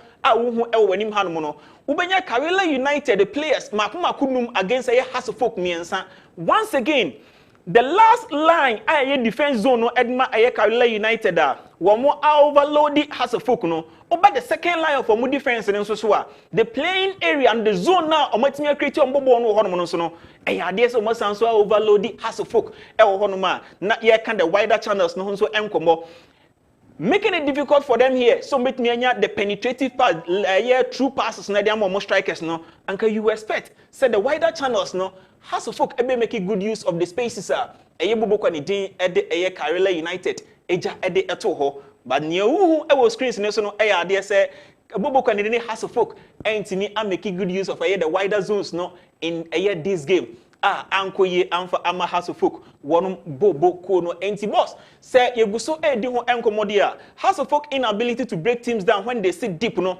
had say Karela United steady ni na ono so etimi edi ewura game we nam at the end of the day no wetimi ekonya ababa akoma nioma ekoyie enso edi ema wonum ewo match a womne Haso folk enso etimi eboma bibia nso no etimi kama edi ema wonum na Haso folk inability of a bubuka ni din ede Karela entimi ankle bon amfem from achiri ho omodi ache nka you expect say if this half chance badia nka Haso folk bet me make good use of it but this half chance edma Haso folk no at the end of the day they couldn't make good use of it ema Karela esan so block shot eno no etimi by mom clear on lines no menioma ekoye de mabubuka ni din ede Karela United against Haso folk na can so almost city deep. No more air say betting across down the spaces. More Emma Haso folk no. On your screen again, we show the ball area no. Any baby Haso folk a crab on person more progressive ball now. You can clearly see. Set one a crab no. As many as Karela United, one players Mako miensa and I get closer to the holder of the ball for Bubu Kanidin at the Haso folk. And to say we benya chance no etimi about that pass into spaces no they say Karela United ni coach Nuruddin and the boys ebaya wom adwuma no fantastically menioma ekoyie enso etimi ema wonum against Ebubuko ni din Haso folk nti say Haso folks supporters lamente say Kumasi Sante Kotokwa wono no enda the top 4 epam ni coach dia then a coach and the Watara and so our Haso folk. So coach Watara, who does so at Haso folk? Now I think say you've been lucky. So that's so at one because mono idea say emphatic team Haso folk. Last season, Uncle Yam found mom you came Ebehema Haso folk and to me uncle relegation, but and only enough. So that's so at because of the kind of matches and I say Busia Kanya, your inability to break teams so with me SAT deep no one down. And create chances that Haso folk minimum so almost scoring more goals no winya FM free the current club of teams Bobo Kwani din Haso folk and as the players Abubakar Watara abuild the mom na boss ade ba ko obesan so timi ahye so our Haso folk team no say and am say almost struggle to create many chances our team no no and then ubon say Mawuli Wayo and Stephen Apia sorry and LED attack ade be chi no ubon say no wanya Stephen Samwa and so LED enti ma wo enya the understanding. Okay. Boss. All right. This is me so ewaha na fe the local stories no. Etwa so mamo. Steven nyame aduma otena baby odi bewie na washase de afiri hochna na fe odi abawie ma otena de no odi abreast. Steven Apia baby odi yen awura ene enso no. Mako Daoud Heba na makofan kratoka krebi meba kwa miki mreka krana kano the local stories ebebre Commander Griffiths wa sanso na Kumasi Asante Kotoko Regional Circles Council Chairman Alexander Menu onso atrase Abbas edin insertion ni demiri fam Abbas ninsa eshe demiri fam na nkwa bebo manza na za ko boba ko ba mi no ato aso Adey se omba tu na me ye wan aso office tiga na me shemede office Commander na tefa Daoud Heba we must see time Enuanom ne adofo ye frɛ me Dr. Daoud me na me Daoud Heba hospital ano na enam me so ena ne Daoud ointment Daoud 360 capsules wodwa manso a ene obi adi hu adanse na duwei edutwam Daoud ointment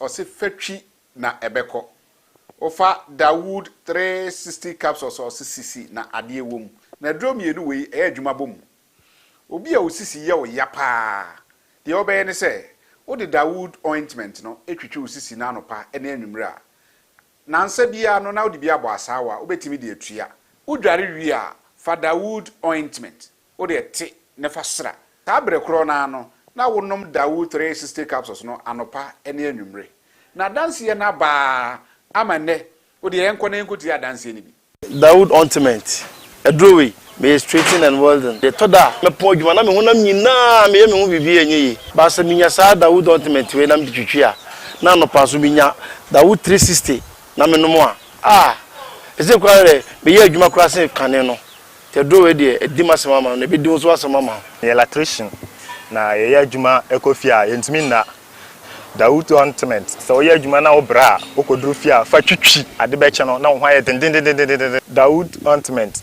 fa twi keke na ebeko dura me use for mama hode pa ma metimi gba adwuma bibi e kama e ma me ye Dawood 360 capsules and a Dawood ointment o memre we no na do we no so twitwi wa aposo e be ma ya ni nyina afiri o ma de e che o timi be gba adwuma Dawood ointment fa twi na ebeko da bia amafo company da wo ka musa akọ spreader mi secret na nu ani ebudo na ani Dawood ointment ene papa mi sori anopa mi di twitwi mi sisi achi mi ba bia he mi ntebre secret ni nie ti so ba so ti sam ya we use Dawood ointment that's the secret of my taxi driving me a transmission gearbox specialist ejuma mi ye en kan na mi pega ade a na mi nsakura ntimi pega na asa me ma ade so na lock mi sisi say free some share Dawood 360 capsules and the Dawood ointment aboa me bebre the dry you na so amente ya mente bla bia obia momodin so betimi apɛ Dawood ointment and the Dawood 360 capsules enya bi ato odofo se wate bi aduro ya me ka ho asɛm no ɛno ho adanse ene wonom adi no ko pharmacy ben wo herbal shop ben wo ne koto Dawood ointment Dawood 360 capsules na sɛ de nkrofo di ho adanse no wo so be di ho adanse wo pesa wo frɛ ya ɛno na wo screen ase no 0244 88 64 37 na 020 168 1717 baby a yeton aduro wo man Ghana mu bia no wo de wura house pe Dawood ointment and Dawood 360 capsules.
papers for a t-shirt printing so you will be aware so ye were doom ye Ambassador House Trinity building in Chanwope sanso na do ni enso kire a stadium a mass in Chanwo be hu ye number is 0574 510806 MTN everywhere you go my momo app na download bi obesend sika abra wuntua eye charge bia sanso na betimi asend sika abra 011 charge no eno so ewo so Mastercard ebeboa Mastercard says abrain UEFA Champions League no obeso kohwe bia bomodin na use Mastercard no we use Mastercard na ebemo opportunity na UEFA Champions League no wo so etimi akwa kohwe bi Dwabewura Bank PLC eye banga wo do sikasem akoda omo a wo sikasem no ebekoye ediama Dwabewura Bank PLC se bra investment a wo do bia no ye betimi aye bi ede ama Ba Herbal Hospital so ko Ba Herbal Hospital yare bia how biano yebeboam ni etu asem ede ama Ba Herbal Hospital and wo ko wo bia wo dompe ene kasem problem biano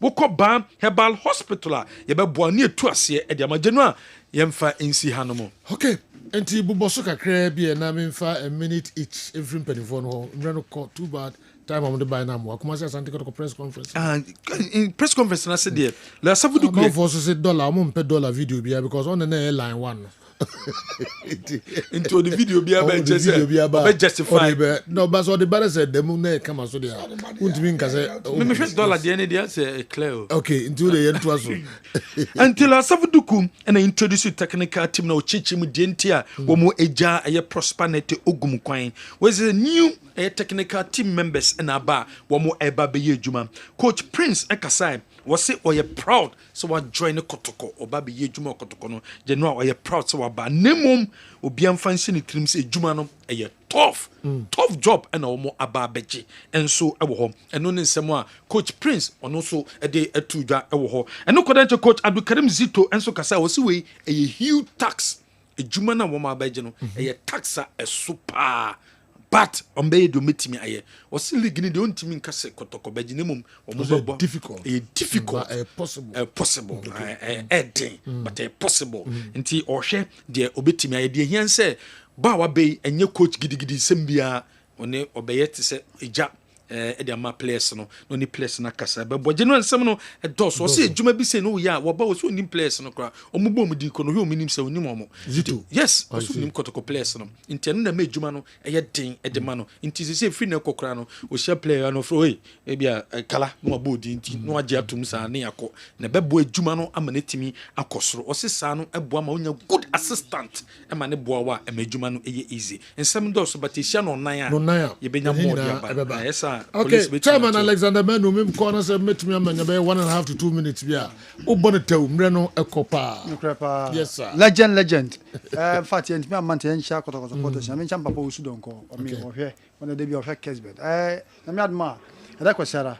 Your match against Adana Stars. Me say dey asie no. BBNC. Me say dey nyakusie enti bi da no muntwa ntrim. We say. Wo kwa wa ogwane kotokora 10 years ago krano unhunu coaches wa onhunu be 5 to 6 enti we nya dey bin see that the chapter of Ogum is closed new chapter and BCC me admire that kwesere ne aduana wo asa bibi yes coincidence be yes between enemy aduana okay first one I lose 4 games consecutively no your fifth game was against Aduana Stars okay the man coach 2-0. He says you circle 4 matches instead of 12 points. That means 2 points. The next match is against Adriana Corona. And he said Adriana so often one ground also there on sober. Okay. What I say, and he was so making sure say you better repeat that dose na more domano. So be say team the best dia.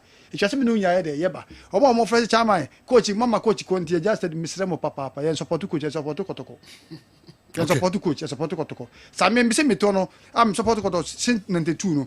Same support individual community no move. Yes, and ma be nya chama. Ti say dey say be fan to achi. Kwesere ma be hwe support boys no. Na nya 3 points no. Achia na mui. Mpanifo say e dey na be go nyina. Okay. Chairman, I always think I will to us some questions because I think I'm the man call Commander Griffith. Say handcuff party, no way. Incident. The Joe Media Crane, a futuna. Medema Kotoko supporters. Messer and some and our bonting for players and on me and to Yabuase. I think say the coach kind is it to kind or say Kotoko coach, Omunia will be your father and also your friend. Okay. Boys in a young crack. Nti niema bi wo ho no ma at least omo beye but it depend kwan ye be fa so ye be manage sa niema na omo ye no ye ntimi nhye omo chenchena say ade we menye ai say ono ba tifie na oba no e bia wo baba na waka say mempie ebo 6 ada ebo 5 ada entragate wani be ba won so na wonyem ba wo koye ma ne buru so na mfa result amade yes it is the boys na ye no wo do pa ye do be ye bia na wo be but my results no ntia na say yen get closer to them ye no omo kasa na etu omo fo say bia ade we ye a wo ye no Uteso anase oye ni say ebeboa ebemye nya results a eno ne beboa say ye attack omo na ye ka de enim ne nsem bibre fo omo no mesre omo ma yakoma mrafo ne ntwe boys ni me this is the time a omo hia ye ye ntwe omo ne omo nkasa say ju Commander me da se pa Abbas achina no bia so papa som na no mo e me nwa so mo sa ki coach ni because coach no wa improve coach kwa Dietary no kwa 2 an improvement ni pa boni mi but analysis na improvement obi a wa Dietary neri o ko nation 2 neri a wo improve eyeye ba thank you tra me ya da eyeye ba te no me eyeye Dietary was akeno Dietary was akeno watara na ti ono ko do dey kan say ya me adum Sunday ya adrumuso ya de no adrumuso ya be hwe no so ho ase no ase maka eti Sunday dey dey mobi ye mobi ti akache aduana fo se tu no mo de ma ye no mo fa bi che fridge na mo fa mra crew ma scoreboard no mo na betra o nyame aduma Sunday nti Sunday we ye 3 points ni de da o direct ti aja be ka ho ama ne ma ti mi akoyie se league ne de ne kotoko na ebonye no obi a ko ye say no won ye chesi ne nya chene de ya ye wo se league ne so ya be ka ho just supporters in kan Sunday ye mo league ni bi nyame do de next so much ye ne kotoko zito zina aba on see any no madam for pan but just my guy say no call they say me no call onu kwa na ehia call me kan gaja no call madam for pan on they say the call bieni they say and me ne de ye hia ye ba chia kwala wi asandara na sunday ni obi achacha no ni e kwa ba bi but they say de me ne adam for nasi ko say ba bi oba no wa ba bi a me no mo wasem na utimi zito ana na zito no kotoko na mutimi na ana oh no mehwe match say na boy mehwe sare ki aka wa say hasin she no yen she no ndi no legend bia wa sha se bia wa wie legend bia wa sha se bia wa wie eti ye first match yen no ye first match yen no eti yo mini ni pa zero su ni mini ni pa eti zero wa tie sa de yesu tie ba kotoko mu se da tie de me ka sa de sa de yesu tie sa de wa tie sa de yesu tie Sergio na na pen kraba o se da jedu atio ena zito sunya se ne da zito sa de wa sa de tie eti nyame aduma ye twa ne nyame aduma next Sunday oba betu ya yemfa NC ha na breaking news abjafo nso emra na omo met transfer offside na enye offside ye pese revisit kala na ye be hwe ni yi ko messages eba name Michael Ababi o ni bad messages ba Intina referees no yen san revisit na me admechina okay e be ga botra transfer na ye drawing ni said be ya wo don say try there edi a ho be bia obetimi ya mun tun bo na mo me ni ma akola ne draw ni na okay enya ka man for so mun tia Rafika na sa de last year ono na sa je no asa de no aba ni nation dollar ono na jina ho last ono last year de na this year so no e di tu ni ka ho ani ahwa de breaking news up next it was a share no 9 pe or extra time ya kram with the master power